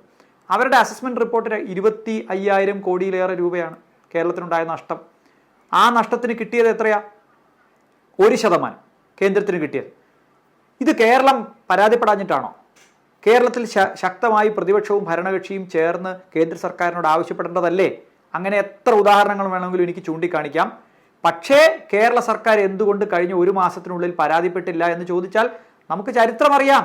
നമ്മൾ കൊടുത്താൽ 1 മാസം കൊണ്ടോ 2 മാസം കൊണ്ടോ അല്ല, 1 വർഷത്തിന് ശേഷമാണ് പലപ്പോഴും ഈ റെസ്പോൺസ്, ഡിസാസ്റ്റർ റെസ്പോൺസ്, ഇമ്മീഡിയറ്റ് ആയിട്ടുള്ള റെസ്പോൺസ് കേന്ദ്ര സർക്കാരിൻ്റെ ഭാഗത്തുനിന്നുണ്ടാകുന്നത്. കാരണം നമ്മൾക്ക് പലപ്പോഴും BJP ഗവൺമെൻറ്റിനകത്ത് കേരളത്തിൻ്റെ പ്രാതിനിധ്യം കുറവായതുകൊണ്ടും കേരളത്തിനോട് കാണിക്കുന്ന ചിറ്റമ്മ നയവും ഇഷ്ടം പോലെ PM കെയറിൻ്റെ തട്ടിപ്പ് എന്തുകൊണ്ട് കേരളത്തിലെ ഒരു മാധ്യമവും മിണ്ടുന്നില്ല എന്ന് ഞാൻ എൻ്റെ പോസ്റ്റിൽ ചോദിച്ചതുകൊണ്ടാണ്. അതിൻ്റെ രാഷ്ട്രീയം മാറ്റിവെച്ചുകൊണ്ട് നമുക്കൊരു ബിലീവബിൾ സ്റ്റോറിയാണെന്ന് വിചാരിക്കൂ. പലരും എന്നോട്, സുഹൃത്തുക്കൾ ചോദിച്ചു എന്നോട്, ആക്ച്വൽസ് എന്ന് കണ്ടതുകൊണ്ടല്ലേ കുഴപ്പം, ഈ സർക്കാർ പ്രതിനിധി ആക്ച്വൽസ് എന്ന് എഴുതി കൊടുത്തതല്ലേ ഇതിൻ്റെ കുഴപ്പം? ഈ ഒരു പ്രാവശ്യമെങ്കിലും ആ അഫിഡവിറ്റ് വായിച്ചാൽ അതിനകത്ത് ശവദാഹത്തിന് കൊടുത്തിരിക്കുന്ന കോസ്റ്റിനകത്ത് ആക്ച്വൽസ് വന്നതാണ് വലിയതായിട്ട് പെരുപ്പിച്ച് കാണിച്ചതെങ്കിൽ വീട് പണിതതിൻ്റെ ആക്ച്വൽസ് കൊടുത്തിട്ടുണ്ട്. വീട് പണിത് കഴിഞ്ഞോ വയനാട്ടിൽ ഒരെണ്ണമെങ്കിലും? പിന്നെ എങ്ങനെയാണ് വീട് പണിയുന്നതിന് ആക്ച്വൽസ് വരുന്നത്? അപ്പം ഇത് ആളുകൾക്ക് മനസ്സിലാവാഞ്ഞിട്ടാണെന്ന് നമ്മൾ വിശ്വസിക്കണോ അരിയാഹാരം കഴിക്കുന്നവർ? രണ്ടാമത്തെ കാര്യം, ശരത്തെ മാധ്യമ പ്രവർത്തനം അക്കാഡമിക്കായി പഠിച്ചതല്ലെങ്കിലും ഞാനും കോഴ്സിനൊക്കെ പോയി പഠിച്ചിട്ടുണ്ട്. ആദ്യം പഠിക്കുന്ന പാഠം മാധ്യമ പ്രവർത്തനത്തിൽ, നിങ്ങൾക്കൊരു വാർത്ത കിട്ടിയാൽ ഒരു സോഴ്സിനെ വിളിച്ച് അത് സ്ഥിരീകരിച്ചതിന് ശേഷം ആ വാർത്ത ആർക്കെതിരായിട്ടാണോ അയാളുടെ ഭാഗം കേട്ടതിന് ശേഷമാണ് നിങ്ങൾ വാർത്തയുടെ ആംഗിൾ തീരുമാനിക്കേണ്ടത്. അയാളുടെ ഭാഗം കേൾക്കുക എന്നത് നാച്ചുറൽ ജസ്റ്റിസ് പ്രിൻസിപ്പിളിൻ്റെ ഭാഗമാണ്. നിയമത്തിനകത്ത് മാത്രമല്ല മാധ്യമ പ്രവർത്തനകത്തും നാച്ചുറൽ ജസ്റ്റിസ് പ്രിൻസിപ്പിൾ എന്ന് പറയുന്നത് ഒരു വാർത്ത പുറത്തുവിടുന്നതിന് മുമ്പ് ചെയ്യേണ്ട ഏറ്റവും മിനിമം മര്യാദകളിലൊന്നാണ്. ഇനി വാർത്ത മാറ്റിവെച്ചാൽ പോലും, നമ്മൾ ഒരാളോട് രേഷണി പറയുകയാണെങ്കിൽ പോലും നമ്മളുടെ നിലപാട് വ്യക്തമാക്കുന്നതിന് മുമ്പ് ആരോപണ വിധേയനെ കേൾക്കുക എന്ന് പറയുന്നൊരു സംഗതിയുണ്ട്. ഇവിടെ ഈ അഫിഡവിറ്റ് കോടതിയിൽ കൊടുത്തതാണല്ലോ. എന്തായാലും രഹസ്യരേഖ മാധ്യമങ്ങൾ ചോർത്തിയെടുത്തതല്ലോ. ഈ രഹസ്യരേഖ അല്ലാതെ മാധ്യമങ്ങൾ ചോർത്തിയെടുത്തൊരു കാര്യമാണെങ്കിൽ ഒരാളോട് ക്രോസ് ചെക്ക് ചെയ്താൽ ചിലപ്പോൾ അത് പുറത്തു പോകുമെന്ന് വിചാരിക്കാം. ഹൈക്കോടതിയിൽ അഫിഡവിറ്റായി കൊടുത്തൊരു രേഖ എന്താണെന്ന് ഇത് എഴുതിയ ആളെയോ അതിൻ്റെ മന്ത്രിയെയോ അത് കൈകാര്യം ചെയ്യുന്ന വകുപ്പിന്റെ സെക്രട്ടറിയെയോ വിളിച്ച് ചോദിക്കാനുള്ള മര്യാദ കേരളത്തിലെ മാധ്യമങ്ങൾ കാണിച്ചില്ലല്ലോ. അതെന്തുകൊണ്ടാ? അപ്പൊ അതിനകത്ത് അജണ്ട വളരെ ക്ലിയർ അല്ലേ? ഇത് വായിച്ചാൽ മനസ്സിലാവാത്തതാണ്. ആക്ച്വൽസ് എന്ന് എഴുതിയതാണ് പ്രശ്നമെങ്കിൽ, അത് പ്രശ്നമല്ല എന്ന് മനസ്സിലാവണമെങ്കിൽ വീടിന്റെ ഉദാഹരണം എടുത്താൽ മതി. ഇനി അത് പ്രശ്നമാണ്, ആരെങ്കിലും തെറ്റിദ്ധരിക്കപ്പെട്ടു പോയിട്ടുണ്ടെങ്കിൽ ഇത് നാളെ രാവിലെ ബ്രേക്ക് ചെയ്തിട്ട് മറ്റന്നാൾ രാവിലെ നമ്മൾ കേസ് കേൾക്കാൻ ഇരിക്കുകയല്ല. ഇത് മുല്ലപ്പെരിയാർ പൊട്ടുന്നതിനെ സംബന്ധിച്ചുള്ളൊരു വാർത്തയല്ല. ഇതിന്റെ മാധ്യമപ്രവർത്തനം സത്യസന്ധമായിട്ടാണ് നിങ്ങൾ നടത്താൻ ഉദ്ദേശിക്കുന്നതെങ്കിൽ നിങ്ങൾ ഈ അഫിഡവിറ്റ് എഴുതിയയാളെയോ അതിന്റെ വകുപ്പ് സെക്രട്ടറിയോ സർക്കാരിനെയോ വിളിച്ച് വിശദീകരണം ചോദിക്കണം. ആ വിശദീകരണം കേട്ട ശേഷം മാത്രമേ ഇന്ത്യയിൽ കേബിൾ TV നെറ്റ്വർക്ക്സ് ആക്ട് പ്രകാരം പ്രവർത്തിക്കുന്ന ഒരു ചാനലോ പത്രമോ പ്രവർത്തിക്കാവൂ. അതിനെയാണ് നമ്മൾ വാർത്ത എന്ന് വിളിക്കുന്നത്. അതിനെയാണ് നമ്മൾ ക്രോസ് ചെക്കിംഗ് എന്ന് പറയുന്നത്. ഈ ക്രോസ് ചെക്കിംഗ് ഇല്ലാത്ത മാധ്യമ പ്രവർത്തനം ഇന്ത്യയിൽ അവസാനിപ്പിക്കണം. അതിനുവേണ്ടി നിയമമോ കോടതി കേസോ എന്ത് വേണമെങ്കിലും ചെയ്യാൻ ഞാൻ തയ്യാറാണ്. ക്രോസ് ചെക്കിംഗ് ഇല്ലാതെ എന്നെ പറ്റി ഒരു വാർത്ത കൈരളി TVക്ക് വന്നാൽ അതിന്റെ എഡിറ്ററോ അതിന്റെ റിപ്പോർട്ടറോ എന്നെ വിളിച്ച് ചോദിക്കാതെ അത് പ്രക്ഷേപണം ചെയ്താൽ ഈ ചാനലിന്റെ ലൈസൻസ് കട്ട് ചെയ്യുന്ന ഒരു നിയമം ഇന്ത്യയിൽ കൊണ്ടുവരണം. അല്ലാതെ നമുക്ക് ആളുകളുടെ വിളിച്ചിട്ട് കിട്ടിയില്ല, തീരെ അവൈലബിൾ അല്ല, ആൾ മുങ്ങി നടക്കുകയാണ്, ശരി, നമുക്ക് മനസ്സിലാവും. അല്ലെങ്കിൽ ഒരു സർക്കാരിനെ സംബന്ധിച്ചിടത്തോളം അവരുടെ വേർഷൻ എടുത്താൽ ഈ കാര്യം മനസ്സിലാവും. വിശദീകരിക്കാൻ അവസരം കൊടുക്കാതെ, എന്താണിത് എന്ന് മനസ്സിലാക്കാതെ ഈ സ്തോപജനകമായ നുണപ്രചരണം അടിച്ചുവിടുന്നു എന്നുള്ളതാണ് മാധ്യമങ്ങളെ പറ്റിയുള്ള എൻ്റെ പരാതി. അത് ബോധപൂർവമാണെന്ന് വിശ്വസിക്കാനാണ് ഈ 2 ഉദാഹരണങ്ങൾ എനിക്ക് തോന്നുന്നത്. അതിൻ്റെ ഗ്രാവിറ്റി, അതിനകത്ത് മറ്റെന്തെങ്കിലും താല്പര്യങ്ങൾ കൂടി ഉണ്ടോ എന്ന് ഒരുപക്ഷെ അന്വേഷണത്തിൽ തെളിയേണ്ട ഒരു വിഷയമാണ്. ഏതായാലും പ്രതിപക്ഷ നേതാവ് മാധ്യമങ്ങൾക്ക് കൊടുക്കുന്ന ഈ കാര്യത്തിലുള്ള ഒരു എക്സ്ക്യൂസും ഞാൻ കൊടുക്കുന്നില്ല. കാരണം ഇത് നുണപ്രചരണമാണ് എന്ന് അറിഞ്ഞുകൊണ്ടോ അല്ലെങ്കിൽ അത് അറിയാനുള്ള സാഹചര്യങ്ങൾ വേണ്ട എന്ന് വെച്ചുകൊണ്ടോ കൊടുത്തിട്ടുള്ള വാർത്തയാണ്. ഇതിനകത്ത് എക്സ്ക്യൂസ് ഇല്ല. ഇത് ചരിത്രപരമായി കേരളത്തോട് ചെയ്യുന്ന അവഗണനയാണ്. ഈ അവഗണന ഇന്നും ഇന്നലെയും തുടങ്ങിയതല്ല. ശരി, നമുക്കിപ്പോൾ കൃത്യമായ കണക്കുകൾ കേന്ദ്ര സർക്കാരിന് മുമ്പിൽ കൊടുത്തു. ആ കൊടുത്തതിന് ശേഷവും കിട്ടുന്നില്ലാത്ത കണക്കുകൾക്ക് വേണ്ടി പ്രതിപക്ഷവും ഭരണകക്ഷിയും ഒറ്റക്കെട്ടായി നിൽക്കുമോ? ഞാൻ ഒരു കാര്യം കൂടി ചോദിക്കാം ശരത്തെ, കേരളത്തിലെ എത്ര MP-മാർ അവരുടെ MP ഫണ്ടിൽ നിന്ന് ഈ വയനാട്ടിലെ സാധാരണക്കാർക്ക്, ഇത് സർവ്വവും നഷ്ടപ്പെട്ട മനുഷ്യർക്ക് പണം കൊടുത്തു? ഒന്ന് അന്വേഷിച്ചു നോക്കുന്ന മറ്റൊരു വാർത്ത കിട്ടും നിങ്ങൾക്ക്. ഇതാണ് കേരളത്തിൻ്റെ ഈ രാഷ്ട്രീയം നമ്മളെ കൊണ്ട് എത്തിച്ചു നിൽക്കുന്നത്. നമ്മൾ രാഷ്ട്രീയത്തിൻ്റെ പേര് പറഞ്ഞ്, കക്ഷി രാഷ്ട്രീയത്തിൻ്റെ പേര് പറഞ്ഞ് തമ്മിൽ തല്ലുമ്പോൾ കേന്ദ്ര സർക്കാർ ആന്ധ്രയ്ക്കും തെലുങ്കാനയ്ക്കും മറ്റ് സംസ്ഥാനങ്ങൾക്കും കോടിക്കണക്കിന് കൊടുക്കുന്ന പൈസ ചില്ലി കാശ് കൊടുക്കാതെ PM കെയർ എന്ന പേരിൽ തട്ടിപ്പ് നടത്തുന്ന കേന്ദ്ര സർക്കാരിനെതിരെ മിണ്ടാതെ മാധ്യമങ്ങൾ ഇവിടുത്തെ പെറ്റി ഇൻട്രസ്റ്റിൻ്റെ പുറകെ നിൽക്കുകയാണ്. പ്രതിപക്ഷവും അതിലാണ് എന്നുള്ളത് വലിയ സങ്കടകരമായ കാര്യമാണ്. റൈറ്റ്. ഇതിലിപ്പോൾ അഡ്വക്കേറ്റ് ഹരീഷ് വാസവൻ പറഞ്ഞതിൽ ഒന്ന് രണ്ട് കാര്യങ്ങൾ കൂടി പരാമർശിച്ചിട്ടുണ്ട്. കാരണം മാധ്യമങ്ങൾ പരിശോധിക്കൂ, കേരളത്തിലെ MP-മാർ പണം നൽകിയിട്ടുണ്ടോ എന്ന് ചോദിച്ചതിൽ ഒരു വാചകത്തിൽ കാരണം ഈ അടുത്ത കാലത്ത് വന്ന ഞങ്ങൾ കൊടുത്തൊരു വാർത്ത ഓർമ്മയിൽ വന്നതുകൊണ്ട് പറയാം. അതായത് കൈരളി TV-യുടെ MD-യും ചീഫ് എഡിറ്ററും വാർത്തയുടെ ചീഫ് എഡിറ്ററും വാർത്താ വിഭാഗത്തിൻ്റെ ചീഫ് എഡിറ്ററുമായിട്ടുള്ള ജോൺ ബ്രിട്ടാസ് MP 25 ലക്ഷം രൂപയാണ് MP-മാരുടെ ആസ്തി വികസന ഫണ്ടിൽ നിന്നും വയനാട് പുനരധിവാസത്തിനായി നൽകിയിട്ടുള്ളത്. ഈ അടുത്ത കാലത്ത് അതുമായി ബന്ധപ്പെട്ടൊരു വാർത്ത, അത് ആ നിലയിൽ ശ്രദ്ധിക്കാനുണ്ടായ കാരണം ഹരീഷ് പറഞ്ഞതുപോലെ കേരളത്തിലെ ഈ പറഞ്ഞ മറ്റ് MP-മാരുടെ ഒന്നും ഭാഗത്തു നിന്ന് അങ്ങനെയൊരു നടപടി ഉണ്ടാകാത്തതുകൊണ്ടാണ്. മാത്രമല്ല, ഞാൻ അതുമായി ബന്ധപ്പെട്ട കത്തുകൾ കണ്ടിരുന്നു. MP-യുടെ ഭാഗത്തു നിന്ന് കേന്ദ്ര സർക്കാരിലെ ബന്ധപ്പെട്ട വകുപ്പിലേക്ക് ഉദ്യോഗസ്ഥരിലേക്ക് പോയ കത്തിലും അതിലൊരു MP-ക്ക് ഇത്തരം ഒരു ഡിസാസ്റ്ററിൽ ഒരു ദുരന്തത്തിൽ പ്രത്യേകിച്ച് ക്ലാസിഫൈ ചെയ്തിട്ടില്ല. ആ രൂപത്തിൽ കേരളം ആവശ്യപ്പെട്ട പോലെ ഒരു സ്കെയിലിൽ ഈ ദുരന്തത്തെ ക്ലാസിഫൈ ചെയ്യാത്തത് കൊണ്ട് തന്നെ ഒരു MP-ക്ക് അനുവദിക്കാൻ കഴിയുന്ന പരമാവധി ലിമിറ്റിൽ നിന്നുകൊണ്ട് പരമാവധിയിൽ വെച്ചിട്ടാണ് 25 ലക്ഷം കണ്ടെത്തി, അല്ലെങ്കിൽ ആ 25 ലക്ഷത്തിൽ വരികയും ആ റിക്വസ്റ്റ് അംഗീകരിക്കുകയും ചെയ്തിട്ടുണ്ട്. അപ്പോൾ MP-മാർക്ക് കേരളത്തിലെ ഈ പറഞ്ഞ 20 ലോക്സഭാ മണ്ഡലങ്ങളിലെയും MP-മാർക്ക് അതിനുള്ള റൈറ്റ് ഉണ്ട് എന്നുള്ളതാണ്. ആരും അനങ്ങിയിട്ടില്ല. അതിപ്പോൾ ഈ പറഞ്ഞതുണ്ട്. അവിടെയാണ് ഞാൻ ഈ പറഞ്ഞ ജോൺ ബ്രിട്ടാസ് MP 25 ലക്ഷം നൽകിയിട്ടുണ്ട്. നിശ്ചയമായും മറ്റ് MP-മാർക്കും അത് ഒരുപക്ഷെ ശ്രദ്ധിക്കാത്തതാകാം, ബോധപൂർവ്വമൊന്നും ആകണമെന്നില്ല. ഞാനിപ്പോൾ ഏതായാലും അങ്ങനെയൊന്നും പറയുന്നില്ല. പക്ഷേ അങ്ങനെയും അവസരമുണ്ട്. അങ്ങനെ ചെയ്യാതിരിക്കുകയും ഇങ്ങനെയൊക്കെ പറഞ്ഞു നടക്കുകയും ചെയ്യുന്നത് കാണുമ്പോഴുണ്ടാകുന്ന ഒരു പ്രശ്നമാണ് ഹരീഷ് പറഞ്ഞില്ലേ. പിന്നെ മറ്റൊരു കാര്യം, ഇപ്പോൾ വാർത്ത ചെയ്യുമ്പോൾ നിശ്ചയമായും ഇപ്പോൾ നമുക്കറിയാം ഈ ദുരന്തവുമായി ബന്ധപ്പെട്ട് മാധ്യമങ്ങൾ അഹോരാത്രം പണിയെടുത്തിട്ടുണ്ട്. എല്ലാ മാധ്യമങ്ങളും വളരെയധികം പണിയെടുത്തിട്ടുണ്ട്. വലിയ ബുദ്ധിമുട്ടിലൂടെ കടന്നുപോയ കാലം തന്നെയായിരുന്നു. അതുകൊണ്ട് ഒരുപാട് ഓഫറുകൾ മുന്നോട്ട് വെച്ചിട്ടുണ്ട്. അതിന് ഒരുപാട് താല്പര്യങ്ങളൊക്കെ ഉണ്ടാകാം. കാരണം ഈ റേറ്റിംഗുമായി ബന്ധപ്പെട്ട മത്സരത്തെ അതൊക്കെ സ്വാധീനിക്കുമെന്നെങ്കിൽ ആകട്ടെ, എങ്കിലും നാടിന് മെച്ചപ്പെടുമെങ്കിൽ നല്ല കാര്യമാണല്ലോ എന്ന് വിചാരിക്കുകയാണ്. അങ്ങനെയൊക്കെ വലിയ പരിശ്രമം നടത്തിയ സംവിധാനം നാട്ടിലുള്ളപ്പോഴും അതിനെ ആകെ അട്ടിമറിച്ച് ജനങ്ങളുടെ മുമ്പിൽ സംശയം സൃഷ്ടിക്കുന്ന വിധത്തിലേക്ക് ഒരു വാർത്ത വരുമ്പോൾ അത് വളരെ സ്പഷ്ടമായി ഹരീഷ് പറഞ്ഞ പോലെ ഇവിടുത്തെ സംസ്ഥാന സർക്കാരുമായി ബന്ധപ്പെട്ട് ആഫിഡവിറ്റ് തയ്യാറാക്കിയവരുമായി ബന്ധപ്പെട്ട് ഈ ചാനലുകൾക്കൊക്കെ ഞങ്ങൾക്കടക്കം നിയമകാര്യ ലേഖകന്മാരുണ്ട്. പല രൂപത്തിൽ അതിൽ ക്രോസ് ചെക്ക് ചെയ്യാം. ഇങ്ങനെ ഒരു വിവരം വന്നിരിക്കുന്നു, അങ്ങനെയാണെങ്കിൽ ഇത് തെറ്റാണ്, ഞങ്ങൾ വാർത്ത കൊടുക്കും, നിങ്ങളുടെ അഭിപ്രായം എന്താണെന്ന് ചോദിക്കാം. മനസ്സിലാക്കേണ്ടത് ചോദിച്ചിട്ടില്ല എന്നാണ് നേരത്തെ ഹരീഷ് പറഞ്ഞതുപോലെ. അവിടെയാണ് ഞാൻ പറയാൻ പോകുന്നത്. ഞാൻ ഉത്തരവാദിത്തത്തോടെ ഒരു കാര്യം പറയാം. എനിക്ക് ഉച്ചയ്ക്ക് കേരളത്തിൻ്റെ ബഹുമാന്യനായ റവന്യൂ മന്ത്രിയിൽ നിന്നൊരു കോൾ വരികയാണ്. റവന്യൂ മന്ത്രി ഓരോ പത്രാഫീസിലും വിളിക്കുകയാണ് ഇങ്ങനെ വാർത്ത വന്നപ്പോൾ. എനിക്ക് തോന്നുന്നു എനിക്ക് വന്ന കോൾ മൂന്നാമത്തെയോ മറ്റോ ആണെന്ന് തോന്നുന്നു. അദ്ദേഹം വിളിച്ച മറ്റ് ചാനലുകളുടെ കാര്യമൊക്കെ പറഞ്ഞു. മുമ്പ് മത്സരാധിഷ്ഠിതമായി നിൽക്കുന്ന ചില ചാനലുകളുടെ പേരൊക്കെ പറഞ്ഞു. ഇവിടെ ബന്ധപ്പെട്ട ചില റിപ്പോർട്ടർമാരെയൊക്കെ വിളിച്ച് സംസാരിച്ചു.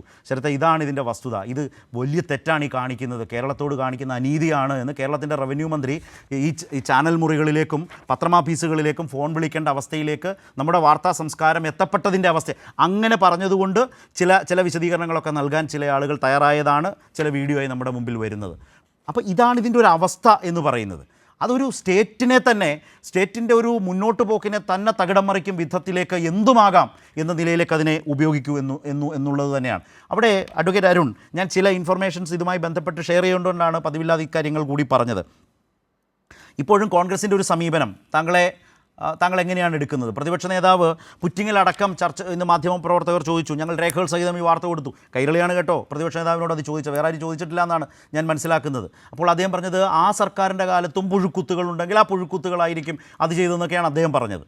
അപ്പോൾ എന്താണ് യഥാർത്ഥത്തിൽ നേരത്തെ ഹരീഷ് പറഞ്ഞൊരു വാചകം മാരകമാണ്. ഡിസാസ്റ്റർ റെസ്പോൺസ് എന്ന് പറയുന്നത് മറ്റൊരു മാരക ദുരന്തമായി കേന്ദ്ര സർക്കാർ കാണിച്ചുകൊണ്ടിരിക്കുകയാണ്. ഡിസാസ്റ്റർ റെസ്പോൺസിൻ്റെ കാര്യത്തിൽ, പ്രതികരണത്തിൻ്റെ കാര്യത്തിൽ അതൊരു മറ്റൊരു ദുരന്തമാണ്. പക്ഷേ അതിനെയും ഉൾക്കൊള്ളും വിധത്തിലേക്ക് പാകപ്പെട്ട് നിൽക്കുകയാണ് പ്രതിപക്ഷം എന്ന് തോന്നിപ്പോവുകയാണ് കേരളത്തിലെ ഈ പ്രതികരണങ്ങൾ കാണുമ്പോൾ. ശ്രീ അരുണിൻ്റെ പ്രതികരണം.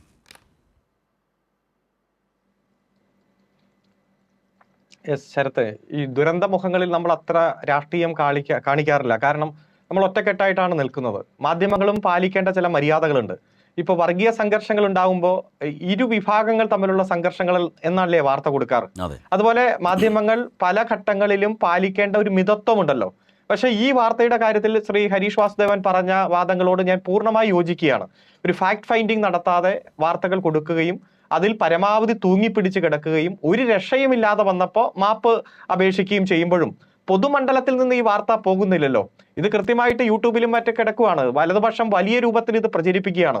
കേട്ടാൽ അറയ്ക്കുന്ന തരത്തിലുള്ള ആരോപണങ്ങൾ ട്രോളായിട്ട് മുഖ്യമന്ത്രിക്കും മന്ത്രിമാർക്കുമെതിരെ ഈ ഡിസാസ്റ്റർ മാനേജ്മെന്റിന്റെ ഭാഗമായി മന്ത്രിമാർ എത്ര ദിവസമാണ് അവിടെ മന്ത്രി തല സംഘം അവിടെ തന്നെ താമസിച്ചുകൊണ്ട് ഈ പ്രവർത്തനങ്ങൾക്ക് നേതൃത്വം കൊടുത്തത്? ഒരാരോപണവും ഇതുവരെ ഈ ദുരന്തമുണ്ടായി ജൂലൈ മാസം 30-ന് ദുരന്തമുണ്ടായി ഇതുവരെ ഈ ദുരിതാശ്വാസ പ്രവർത്തനങ്ങളുമായി ബന്ധപ്പെട്ടുകൊണ്ട് ഗവൺമെന്റിന്റെ സമീപനത്തിൽ ഒരു കുറവുണ്ടായി എന്ന് തെളിയിക്കുന്ന ഒരാരോപണവും ഇതുവരെ വന്നില്ല. 114 കുടുംബങ്ങൾക്ക് 6 ലക്ഷം രൂപ വീതം വിതരണം ചെയ്തു. 670 കുടുംബങ്ങൾക്ക് 6000 രൂപ വീതം ഇപ്പൊ മാസം വാടക കൊടുത്തുകൊണ്ടിരിക്കുകയാണ്. 1187 പേർക്കാണ് 300 രൂപ വീതം ദിവസം കൊടുത്തുകൊണ്ടിരിക്കുന്നു. അവരൊരു ജോലിക്ക് പോയാൽ കിട്ടുന്ന തുക പോലെ കൊടുത്തുകൊണ്ടിരിക്കുകയാണ്. അത്തരത്തിൽ എത്രയോ നൂതനമായിട്ടുള്ള ആശയം നടപ്പാക്കി മുന്നോട്ട് പോകുമ്പോൾ ഒരാക്ഷേപവും ഇല്ലാതെ ഒറ്റക്കെട്ടായി എല്ലാ വിഭാഗം ആളുകളെയും കൂട്ടിയോജിപ്പിച്ചുകൊണ്ട് മുന്നോട്ട് പോകുമ്പോൾ പ്രധാനമന്ത്രി പറഞ്ഞ വാക്കുകളെയൊക്കെ നമ്മൾ വിശ്വസിച്ചു. ഈ ചർച്ചകളിൽ എല്ലാം വന്നിരുന്നു നമ്മൾ പറഞ്ഞത് ഈ സംസ്ഥാനത്തിന്റെ ഒപ്പമുണ്ടാകുമെന്നുള്ള പ്രധാനമന്ത്രിയുടെ വാക്കുകളെ നമ്മൾ അതേ രൂപത്തിൽ തന്നെ സ്വാഗതം ചെയ്യുന്നു. വലിയ തരത്തിൽ നമ്മുടെ ജനതയെ സഹായിക്കും എന്ന് തന്നെയാണ് പ്രതീക്ഷിച്ചത്. ഇപ്പൊ 40 ദിവസമായി പ്രധാനമന്ത്രി വന്നു പോയിട്ട് കോൺഗ്രസിന്റെ പ്രതിനിധിയോട് ചോദിച്ച ചോദ്യം, എന്തുകൊണ്ട് ത്രിപുരയ്ക്കും ആന്ധ്രയ്ക്കും തെലങ്കാനയ്ക്കും ആസാമിനും സിക്കിമിനും ബീഹാറിനും കൊടുത്ത ഒരു പരിഗണന, അതായത് ഒരു ദുരന്തം ഉണ്ടാകുമ്പോൾ ഒരു ഇൻട്രീം സഹായം, ഒരു ഇടക്കാല സഹായം എന്തുകൊണ്ട് കേരളത്തിന് തന്നില്ല? 50 ദിവസം കഴിഞ്ഞല്ലോ. കോൺഗ്രസിന്റെ നിലപാട് എന്താണ് ഈ വിഷയത്തിൽ? എന്തുകൊണ്ട് നിങ്ങൾ പരസ്യമായി കേന്ദ്ര ഗവൺമെന്റ് ഈ കേരളത്തോട് കാണിക്കുന്ന സമീപനം തെറ്റാണ്, ഒരു ഇടക്കാല സഹായം ഇവിടെ വന്ന് തരണം, കാരണം പ്രധാനമന്ത്രി വരുമ്പോൾ പ്രഖ്യാപിക്കുമെന്ന് നമ്മൾ പ്രതീക്ഷിച്ചു. അതിനുശേഷം ഇത്ര 40 ദിവസം കഴിഞ്ഞിട്ടും എന്തുകൊണ്ട് ഈ സഹായം കിട്ടിയില്ല? കോൺഗ്രസിന്റെ നയം വ്യക്തമാക്കണം.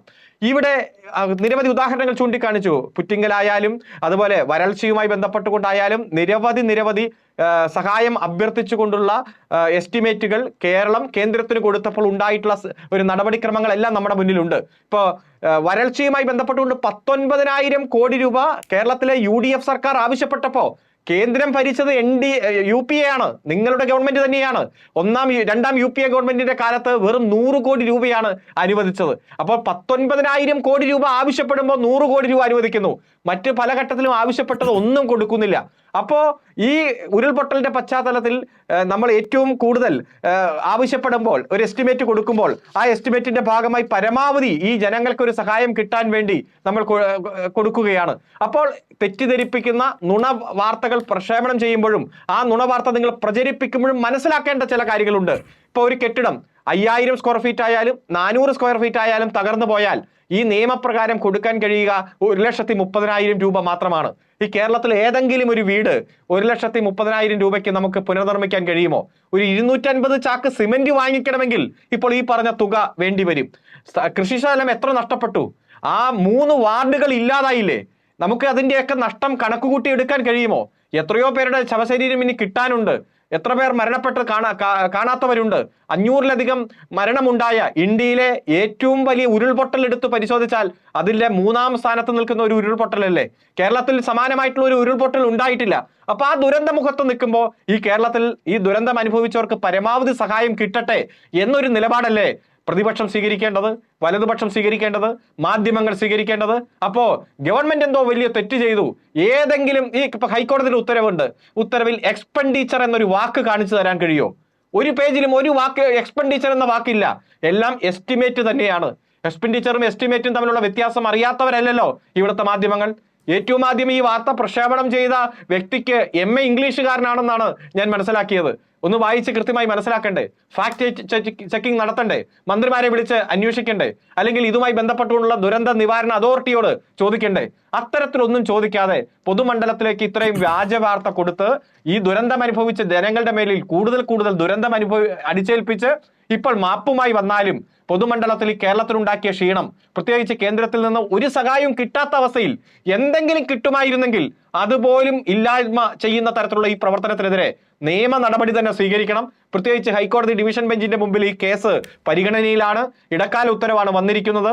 ആ കോടതി ഉത്തരവിനെയാണ് ദുർവ്യാഖ്യാനം ചെയ്ത് ഇത്രയും ഡാമേജിംഗ് ആയിട്ടുള്ള വാർത്ത പ്രക്ഷേപണം ചെയ്തത്.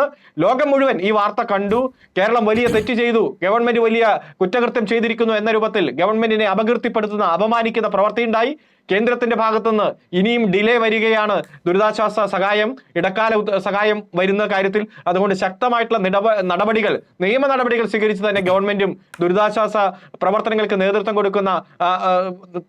കൊടുക്കുന്നവർ മുന്നോട്ട് പോകുമെന്ന് തന്നെയാണ് ഞാൻ മനസ്സിലാക്കുന്നത്. കാരണം അല്ലെങ്കിൽ ഇനിയും ഇത്തരത്തിലുള്ള വാർത്തകൾ വരും, ഇത്തരത്തിലുള്ള നുണപ്രചരണം വരും. ഇവർക്കെല്ലാം റേറ്റിംഗിലാണ് ശ്രദ്ധ, ഇവർക്ക് ഒന്നാമതെത്താനാണ് മത്സരം. അതിനുവേണ്ടി ആരെ ഉറ്റിക്കൊടുക്കാനും, ജനങ്ങളെ ഉറ്റിക്കൊടുക്കാൻ, ഈ ദുരന്തം അനുഭവിച്ചവർക്ക് കൂടുതൽ ദുരന്തങ്ങൾ അടിച്ചേൽപ്പിക്കുന്ന കാര്യത്തിൽ ഒരു മടിയും ഒരു ഭയവും ഇല്ലാത്ത തരത്തിലേക്ക് പോയാൽ ഇതിനെല്ലാം ഒരു കടിഞ്ഞാണിടുന്ന ഇടപെടൽ കോടതിയുടെ ഭാഗത്തുനിന്ന്, ഗവൺമെന്റിന്റെ ഭാഗത്തുനിന്ന് ഉണ്ടാകണം. അതിനുവേണ്ടി ജനങ്ങൾ ഏറ്റവും നല്ല പ്രചോദക ശക്തിയായിട്ട് തന്നെ നിലനിൽക്കണം എന്നതാണ് എൻ്റെ അഭിപ്രായം. ഇവിടെ ഞാൻ റോണി കെ ബേബിയിലേക്കാണ് വരുന്നത്. റോണി, ഞാൻ ദീർഘമായി ഒന്നും ഇല്ല, പക്ഷേ ഒരുപാട് കാര്യങ്ങളുണ്ട്. ഒന്ന്, UDFൻ്റെ കാലത്തും ഇത്തരത്തിൽ തന്നെ കണക്കുകൾ കൊടുത്തിരുന്നു. പോട്ടെ, മോദി സർക്കാരിനെ വിടാം. UPA സർക്കാർ ഭരിച്ച കാലത്ത് പോലും എന്താ ചോദിക്കുന്നില്ലേ, നമ്മൾ ഇവിടുന്ന് കൊടുത്ത UDF സർക്കാർ കൊടുത്തതിൻ്റെ എത്രയോ മടങ്ങ് താഴെയാണ് അനുവദിച്ചത്. 19,000 ചോദിച്ചു 100 കോടി തരുന്ന അവസ്ഥയാണ് നിൽക്കുന്നത്. 2, മാധ്യമങ്ങൾക്ക് തന്നെ തെറ്റു മനസ്സിലാകുന്നു. അവർ അഡ്ജസ്റ്റ് ചെയ്തൊക്കെ ഈ പറഞ്ഞതുപോലെ വിശദീകരിക്കാനൊക്കെ ശ്രമിച്ചുകൊണ്ടിരിക്കും. എന്നിട്ടും കേരളത്തിൻ്റെ പ്രതിപക്ഷ നേതാവ് അദ്ദേഹത്തിൻ്റെ വിശ്വാസ്യതയും ആ മുന്നണിയുടെ വിശ്വാസ്യതയും നഷ്ടപ്പെടുത്തിക്കൊണ്ട് മാധ്യമങ്ങൾ എന്ത് തെറ്റാണെന്ന് ചോദിച്ചാൽ എന്ത് പറയാനാണ്? എന്തുതരം സമീപനമാണ് എന്നൊരു പ്രശ്നം അതിനകത്തില്ലേ? അദ്ദേഹം ചോദിച്ച പോലെ കേരളത്തിന് ഇടക്കാല ആശ്വാസം പോലും പ്രഖ്യാപിക്കാത്ത മോദി സർക്കാരിനെതിരെ ഷാർപ്പായി ഒരു പൊസിഷൻ ചെയ്യാൻ എന്തുകൊണ്ട് കേരളത്തിലെ പ്രതിപക്ഷത്തിന് കഴിയുന്നില്ല എന്ന ചോദ്യമില്ലേ? ഞാൻ ഹരീഷ് വാസവേൻ്റെ പോസ്റ്റിലെ ഒരു പ്രധാനപ്പെട്ട കാര്യം കൂടി വായിക്കാം. അദ്ദേഹം പറഞ്ഞൊരു പ്രതിപക്ഷം അല്ലെങ്കിൽ ദുരന്തമുഖത്തോ ഇലക്ഷനോ ഒക്കെ അത്യാവശ്യത്തിന് കാശ് ചെലവാക്കുമ്പോൾ ദുർവ്യയം ഉണ്ടാവില്ലേ എന്ന് ചോദിച്ചാൽ ഉണ്ടാവാം. അതിന് ജേർണലിസ്റ്റ് പണിയെടുത്ത ആ കണക്ക് പുറത്തു കൊണ്ടുവരണം എന്ന് പറഞ്ഞിട്ടുണ്ട്. അത് മീഡിയ ക്രിറ്റിസിസമാണ്. അല്ലെങ്കിൽ പ്രതിപക്ഷം ആ കണക്ക് നിയമസഭയിൽ വെപ്പിച്ച് ഓഡിറ്റ് ചെയ്യണം. പണിയെടുക്കാൻ വയ്യാതെ മീഡിയ ഇമാതിരി ഉടായ്പും കൊണ്ടിറങ്ങുകയല്ല വേണ്ടത്. ഇത് സർക്കാരിൻ്റെ ക്രെഡിബിലിറ്റി കൂട്ടാനേ ഉതകൂ. ഇത് യഥാർത്ഥത്തിൽ പ്രതിപക്ഷവും എന്ത് തരത്തിലാണ് പ്രശ്നങ്ങളെ സമീപിക്കുന്നതെന്നൊരു പ്രധാനപ്പെട്ട ചോദ്യവും വിമർശനവും ഹരീഷ് പ്രതിപക്ഷ നേതാവുമായി ബന്ധപ്പെട്ട് ചോദിച്ചതും വളരെ പ്രാധാന്യമുള്ളതാണ്. റോണി, പ്രിയപ്പെട്ട ശരത്ത്, ഞാൻ ആദ്യം പറഞ്ഞ ആ സ്റ്റാൻഡിൽ തന്നെ ഞാനത് വളരെ കൺവിൻസ്ഡ്. ഞാൻ ഇവിടെ പറഞ്ഞു, അല്ലെങ്കിൽ ഒരു വാർത്ത വന്നു കഴിഞ്ഞാൽ അതിന്റെ ജെനുവിനിറ്റി, അതിന്റെ വാസ്തവം എന്താണെന്ന് ബന്ധപ്പെട്ട ആളുകളുമായി വിളിച്ച് ചോദിക്കണം. പക്ഷെ ഇവിടെ ഒരു വാർത്ത വന്നത് എവിടെ നിന്നാ? കോടതിയുടെ ഉത്തരവാണ്. കോടതിയുടെ ഒരു ഉത്തരവോ അല്ല ഒരു ഇടക്കാല വിധിയോ അല്ല, കോടതിയുടെ ഒരു ഇടക്കാല വിധി, കോടതിയുടെ വിധി, ആ വിധിയുടെ ഭാഗമായി വന്നിരിക്കുന്ന ഒരു സ്റ്റേറ്റ്മെന്റ്.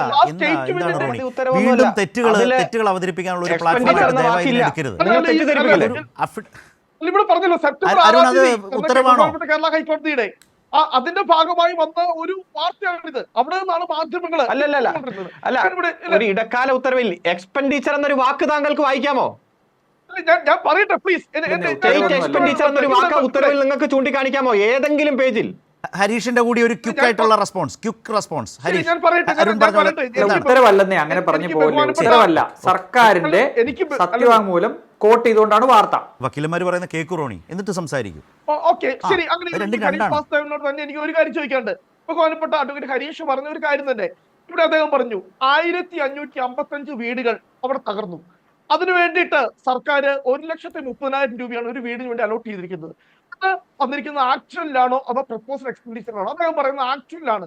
പക്ഷെ ഞാൻ സർക്കാർ അലോട്ട് ചെയ്തല്ല, ഇവിടുത്തെ നിയമപ്രകാരം അത്രേ പറ്റൂ. അല്ല, അത് വന്നിരിക്കുന്നത് അങ്ങ് പറഞ്ഞത് ആക്ച്വൽ എന്നാ പറഞ്ഞത്. പക്ഷെ ഞാൻ മനസ്സിലാക്കുന്നത് അത് പ്രപ്പോസൽ എക്സ്പെൻഡിച്ചർ. അദ്ദേഹത്തിന് പറഞ്ഞു കൊടുക്കും ആരെങ്കിലും. ഹരീഷ്, വളരെ ചുരുക്കം വാക്കുകളിൽ അദ്ദേഹത്തിന് പറഞ്ഞു കൊടുക്കും. അദ്ദേഹത്തിന് സംശയമുള്ളതുകൊണ്ടാണ്. നേരത്തെ പറഞ്ഞത് എനിക്ക് മനസ്സിലായി. ഒരു മിനിറ്റ് ശരത്തെ, എനിക്ക് അവിടെയാണ് കൺഫ്യൂഷൻ, ഞങ്ങൾക്ക് അവിടെയാണ് കൺഫ്യൂഷൻ. ആദ്യം ഈ വിഷയം പഠിക്കണമെന്ന് ഡോക്ടർ ശേഖർ മാതൃഭൂമിയിലെ ചർച്ചയിൽ പറഞ്ഞതുകൊണ്ടാണ്. നിങ്ങളൊരു ആരോപണം ഉന്നയിക്കുന്നതിന് മുമ്പ് പഠിക്കണം. ആക്ച്വൽ നഷ്ടമുണ്ടാവുന്നത് ഒരു വീടിന് 10, 15, 20 ലക്ഷം രൂപയാണ്. അതേസമയം ഈ SDRFന്റെ സ്കീം അനുസരിച്ച് കൊടുക്കാൻ കഴിയുന്ന തുകയാണ് ആദ്യം എഴുതിയത്. 2 ടേബിളാണുള്ളത്. ആദ്യം ഈ നിയമപ്രകാരം കേന്ദ്ര സർക്കാർ കൊടുക്കുന്ന നക്കാപ്പിച്ച കണക്കിന്റെ കാര്യമാണ്. ഞാൻ എൻ്റെ പോസ്റ്റിൽ എഴുതിയത് ഒന്നുകൂടി പറയാം. കേന്ദ്ര സർക്കാരിന്റെ അളവുകോലിലാണ് പ്രശ്നം കിടക്കുന്നത്. ആ അളവുകോൽ തെറ്റായിരിക്കുന്നിടത്തോളം സംസ്ഥാനങ്ങളെല്ലാം ഈ കണക്ക് കൂട്ടി ചോദിച്ചേ പറ്റുള്ളൂ, വേറെ ഹെഡിൽ ചോദിച്ചേ പറ്റുള്ളൂ. 1.25 ലക്ഷം രൂപയാണ് ഒരു വീട് തകർന്നാൽ കൊടുക്കാൻ കഴിയുന്നത്. എന്നാൽ ആക്ച്വൽ നഷ്ടം 10, 15 ലക്ഷം രൂപയാണ്. കേരളത്തിൽ ലൈഫ് പോലും വീട് നിർമ്മിച്ചു കൊടുക്കുന്ന 4 ലക്ഷവും പട്ടികവർഗ്ഗക്കാർക്ക് 6 ലക്ഷമാണ്. രാജ്യത്ത് ഒരിടത്തുമില്ല അത്രയും വലിയ തുകയ്ക്ക്. കേരളത്തിൽ ഈ പറഞ്ഞ പൈസയ്ക്കൊന്നും വീട് ഈ മനുഷ്യർക്ക് ചെയ്തു വെച്ച് കൊടുക്കാൻ കഴിയില്ല റോണി. ഇല്ല, അവിടെ തന്നെയാണ് പ്രശ്നം. അതാണ് പ്രശ്നം. ഇവിടെ പറയുന്നത് എന്താ, ഇവിടെ കണക്കുകൾ പെരുപ്പിച്ച് കാണിച്ചു. അതാണല്ലോ ഉയരുന്ന പിന്നെ ആരോപണം എന്ന് പറയുന്നത്. ഇവിടെ ഈ വീട് പണിയാൻ വേണ്ടി 1,35,000 രൂപ, പിന്നെ എനിക്ക് അല്ല 8 കുടിവെള്ള പദ്ധതി, ഇതൊക്കെ കണ്ടിട്ടാണ് വരുന്നത്.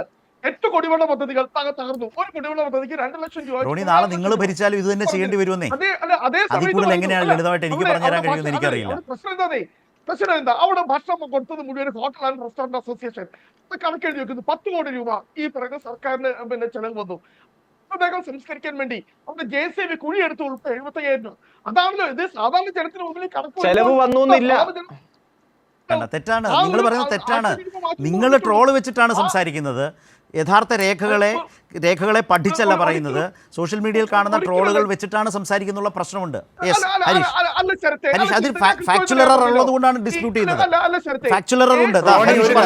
റോണി ഒരു കാര്യം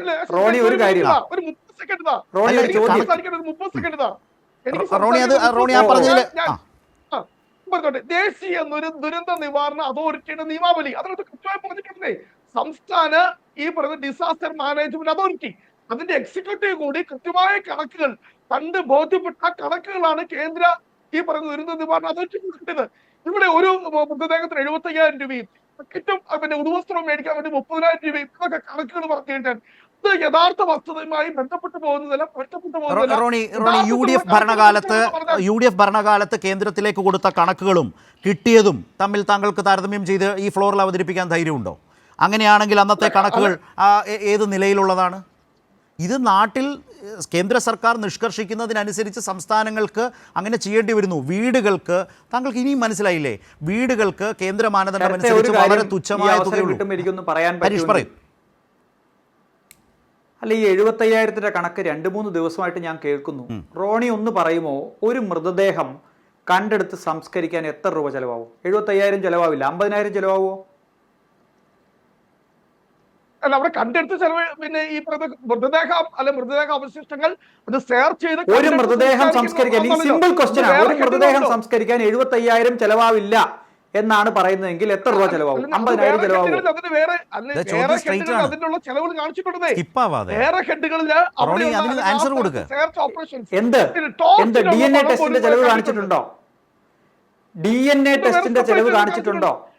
DNA ടെസ്റ്റിന്റെ ചെലവ് കാണിച്ചിട്ടുണ്ടോ? അതിന് ആൻസർ ചെയ്യൂ റോണി. അദ്ദേഹത്തിന്റെ ചോദ്യം സ്ട്രൈറ്റ് അല്ലേ?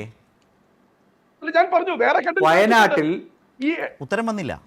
വയനാട്ടിൽ ഒരു മൃതദേഹം 3, 4, 5 കഷണമായി പല സ്ഥലത്തുനിന്ന് കിട്ടുന്നു. അതെ, വയനാട്ടിൽ നമ്മൾ കണ്ടതാണ്. ഒരു മൃതദേഹം പല പീസുകളായി പല സ്ഥലത്തുനിന്ന് കിട്ടുന്നു. എല്ലാ പീസുകളും അതിൻ്റെ ഓരോ പോർഷനും ബയോപ്സി എടുത്ത് അയച്ച് DNA ടെസ്റ്റിന് വിധേയമാക്കുന്നു. ഗൂഗിൾ ചെയ്താൽ കൈരളിയുടെ പ്രേക്ഷകർക്ക് കാണാം ഒരു DNA ടെസ്റ്റിന് രാജീവ് ഗാന്ധി ഇൻസ്റ്റിറ്റ്യൂട്ട് ഓഫ് ബയോടെക്നോളജിയിൽ എത്രയാണ് ചാർജ് എന്ന്. ഏറ്റവും ചുരുങ്ങിയ ചാർജ് തുടങ്ങുന്നത് 14,000 രൂപയിലാണ്. ഒരു ശവശരീരം പൂർണ്ണമായി മറവ് ചെയ്യുന്നതിന് മുമ്പ് 4 or 5 പാർട്ടുകളായി കിട്ടുന്ന മൃതദേഹങ്ങൾ സംസ്കരിക്കുന്നതിന് മുമ്പ് DNA ടെസ്റ്റ് മാത്രം നടത്തുന്നതിന്റെ കോസ്റ്റ് 21,000 രൂപയാണ് കൊള്ളാവുന്ന ഒരു DNA ടെസ്റ്റിന് കൊടുക്കേണ്ട തുക എന്നാണ് ഞാൻ ഗൂഗിൾ ചെയ്തപ്പോൾ എനിക്ക് മനസ്സിലാവുന്നത്. ഏറ്റവും ചുരുങ്ങിയ ചെലവ്. രണ്ടാമത്തെ കാര്യം, അവിടെ ശവം മറവ് ചെയ്യുന്നതിന് വേണ്ട സ്ഥലമെടുപ്പ്, അതിൻ്റെ നിരത്തൽ, അവിടെ മഴ പെയ്ത് ഒലിച്ചു പോകാത്ത രീതിയിൽ മഴ ഒഴിവാക്കി കെട്ടേണ്ട സംവിധാനം, ഇങ്ങനെ കണക്കുകൾ വരാനിരിക്കുന്നതേ ഉള്ളൂ. 17-ാം തീയതി ശവസംസ്കാരത്തിന്റെ ചെലവുകൾ കിട്ടിയില്ലേ എന്ന് ചോദിക്കുന്ന ആളുകൾ, ഞാൻ പറയുകയാണ്, ഇതിന്റെ ബേസിക്സ് പോലും അന്വേഷിച്ച് തീരുമാനിക്കുന്നതിന് മുമ്പ് ഞാൻ ആദ്യം ആരോപണം ഉന്നയിക്കും. അതിനുശേഷം ആരോപണം പൊളിയുമ്പോൾ എനിക്ക് ചില സംശയങ്ങളുണ്ട്. സംശയിക്കുന്നവരെ കുറ്റം പറയാൻ ഒക്കുമോ? ഇങ്ങനെയല്ല മാധ്യമ പ്രവർത്തനം വർക്ക് ചെയ്യുന്നു. പ്രതിപക്ഷത്തിന് അങ്ങനെ വർക്ക് ചെയ്യാം, പക്ഷെ മാധ്യമങ്ങൾ അങ്ങനെ വർക്ക് ചെയ്യേണ്ടവരല്ല. അവർ ഈ ആക്ച്വൽസ് എന്താണെന്ന് ബോധ്യപ്പെടുത്തി അവിടുത്തെ, അതാ ഞാൻ പറഞ്ഞ പണിയെടുക്കണം എന്ന് പറഞ്ഞ് തഹസിൽദാരെ വിളിക്കണം. വിവരാവകാശ നിയമപ്രകാരം വയനാട് ജില്ലാ കളക്ടറുടെ ഓഫീസിൽ അപേക്ഷ കൊടുക്കണം. ആകെ ചെലവ് എത്രയാണെന്നുള്ളത് അവിടെ ഉണ്ട് കണക്ക്. ആ കണക്കെടുക്കണം. ഇനി വരാനിരിക്കുന്ന ബില്ലുകളുണ്ട്. അടുത്ത 1-2 വർഷത്തിനുള്ളിൽ ബില്ലുകൾ വരും. ഹെലികോപ്റ്റർ പറന്നപ്പോൾ കൈയടിച്ച മലയാളി ഹെലികോപ്റ്ററിന്റെ ബില്ല് കൂടി കാണണം. ഓരോ തവണയും വായുസേന എത്രയാണ് ഇവിടുന്ന്, നേവി എത്രയാണ് ഇവിടുന്ന് ബില്ല് കൊടുക്കുന്നത്, എത്ര 100 കോടി 120 കോടിയൊക്കെയാണ് ബില്ല് കൊടുക്കുന്നത്. ഇത് വരുന്നത് വരെ ഈ കോസ്റ്റ് എസ്കലേഷൻ നമുക്ക് അറിഞ്ഞുകൂടാ. നമുക്ക് എല്ലാ സംസ്ഥാനങ്ങൾക്കും പ്രപ്പോസൽ മാത്രമേ കൊടുക്കാൻ പറ്റുള്ളൂ. പ്രധാനമന്ത്രി വരുന്നതിന്റെ തലേ ദിവസം അന്നത്തെ ചീഫ് സെക്രട്ടറി ഡോക്ടർ വേണുവിനോടൊപ്പം കേന്ദ്ര സർക്കാരിന്റെ ഉയർന്ന ഉദ്യോഗസ്ഥരുണ്ടായിരുന്നു. അവരെല്ലാം റിസോർട്ടിൽ കൂടിയിരുന്ന് ആലോചിച്ച് പരസ്പരം ചർച്ച ചെയ്ത് തയ്യാറാക്കിയ റിപ്പോർട്ടാണിത്. ഈ റിപ്പോർട്ടിന്മേൽ കേന്ദ്ര സർക്കാരിന്റെ ഉദ്യോഗസ്ഥർക്കില്ലാത്ത എന്ത് പരാതിയാണ് കേരളത്തിലെ പ്രതിപക്ഷത്തിനുള്ളത്? യെസ് റോണി, ഇതിൽ കേരളത്തിലെ പ്രതിപക്ഷത്തിന് വല്ലാതെ പാളിപ്പോയി. ഇതിൻ്റെ ഗുണഭോക്താക്കൾ ആരാണെന്നുള്ളത്, അല്ലെങ്കിൽ ഇങ്ങനൊരു വാർത്ത വരുന്നത് കൊണ്ട് ആരെ രക്ഷിച്ചെടുക്കാനാണെന്നുള്ളതൊക്കെ നിങ്ങൾക്ക് മനസ്സിലാകുന്നതാണ് എൻ്റെ ഒരു ധാരണ. എന്നിട്ട് അതിൽ കയറി പിടിച്ച് കേരളത്തിലെ പ്രതിപക്ഷം എന്ന് പറഞ്ഞാൽ നിയമസഭയിലിരിക്കുന്ന പ്രതിപക്ഷത്തിന് വല്ലാതെ പാളിപ്പോയ ഒരു അവസ്ഥയിൽ നിൽക്കുകയാണ് നിങ്ങൾ. എന്നിട്ടും അതിൻ്റെ പുറത്ത് കിടന്ന് മറിയുകയല്ലേ? ശരത്തെ, ഞങ്ങൾക്ക് അതിൻ്റെ അകത്ത് ഒരു പാളിച്ച വന്നിട്ടില്ല. ഞങ്ങൾ എടുക്കുന്ന നിലപാട് എന്താ പറയുക, സുതാര്യമായിരിക്കണം, കാര്യം സുതാര്യമായിരിക്കും. കാരണം ഇതിനു മുമ്പുള്ള ഞങ്ങളുടെ അനുഭവങ്ങൾ, അത് ഓക്കെയുടെ കാര്യമായിക്കോട്ടെ, 2018 പ്രളയമായിക്കോട്ടെ, അല്ലെങ്കിൽ ഈ പറയുന്ന കോവിഡുമായി ബന്ധപ്പെട്ട കാര്യങ്ങളായിക്കോട്ടെ, അവിടെയൊക്കെ ഒരുപാട് ആക്ഷേപങ്ങൾ, ഒരുപാട് ആരോപണങ്ങൾ ഉണ്ടായിട്ടുണ്ട്. അപ്പോൾ അതുകൊണ്ട് ഞങ്ങൾ ആദ്യം തന്നെ നമുക്ക് പ്രതിപക്ഷ നേതാവ് എന്താ പറഞ്ഞറിയോ, മുഖ്യമന്ത്രിയുടെ ദുരിതാശ്വാസ നിധിയിൽ ഇതിനൊരു പ്രത്യേക ഹെഡ് ഉണ്ടാക്കണം. ഇതുവരെ എന്റെ സർക്കാർ തയ്യാറായിട്ടുണ്ട്. ഇത്ര വലിയ ദുരിതം ഉണ്ടായിട്ട് എന്തുകൊണ്ടാണ് മുഖ്യമന്ത്രി ദുരിതാശ്വാസ നിധിയിൽ ഇതിനുവേണ്ടി തന്നെ ഒരു പ്രത്യേക ഹെഡ് ഉണ്ടാക്കി, എവിടെ നിന്ന് വരവ്, അല്ലെ എന്ത് ചെലവ്, ഇത് കൃത്യമായി കണക്കുകൾ ബോധിപ്പിക്കണമെന്ന് പറയുന്നതിനകത്ത് ഞങ്ങൾ എന്ത് തെറ്റാ കാണിച്ചത്, എന്ത് പാളിച്ച കാണിച്ചത്? ഞങ്ങൾ പറയുന്നത് കാര്യങ്ങൾ സുതാര്യമാകണം, സുതാര്യമാകണം. അത് ഞങ്ങൾ ആവശ്യപ്പെടുന്നത്. ഒരു ജനാധിപത്യ വ്യവസ്ഥയിൽ അത് ആവശ്യപ്പെടുന്ന റൈറ്റ് ഈ രാജ്യത്തെ പ്രതിപക്ഷത്തിനില്ല. Okay, right. അരുൺ, അത് വളരെ നിഷ്കളങ്കമായി അദ്ദേഹം ചോദിക്കും, ഞങ്ങൾ എന്ത് തെറ്റാണ് ചെയ്തതെന്നാണ് ചോദിക്കുന്നത്. മുമ്പ് പറഞ്ഞതുപോലെ നിയമ നടപടി എന്നത് വളരെ പ്രധാനപ്പെട്ട ഇക്കാര്യത്തിൽ തെറ്റിദ്ധരിപ്പിച്ച സമൂഹത്തെ തെറ്റിദ്ധരിപ്പിക്കുന്ന നിലയിലേക്ക് മാധ്യമപ്രവർത്തനം മാറുന്നു, അപകടകരമാണ്, അതിന് പിന്നിലെ കാര്യങ്ങൾ അന്വേഷിക്കണം എന്നാണോ നേരത്തെ പറയുന്നത് കേട്ടു നിയമ നടപടിയെക്കുറിച്ച്? അരുൺ, ചുരുക്കി.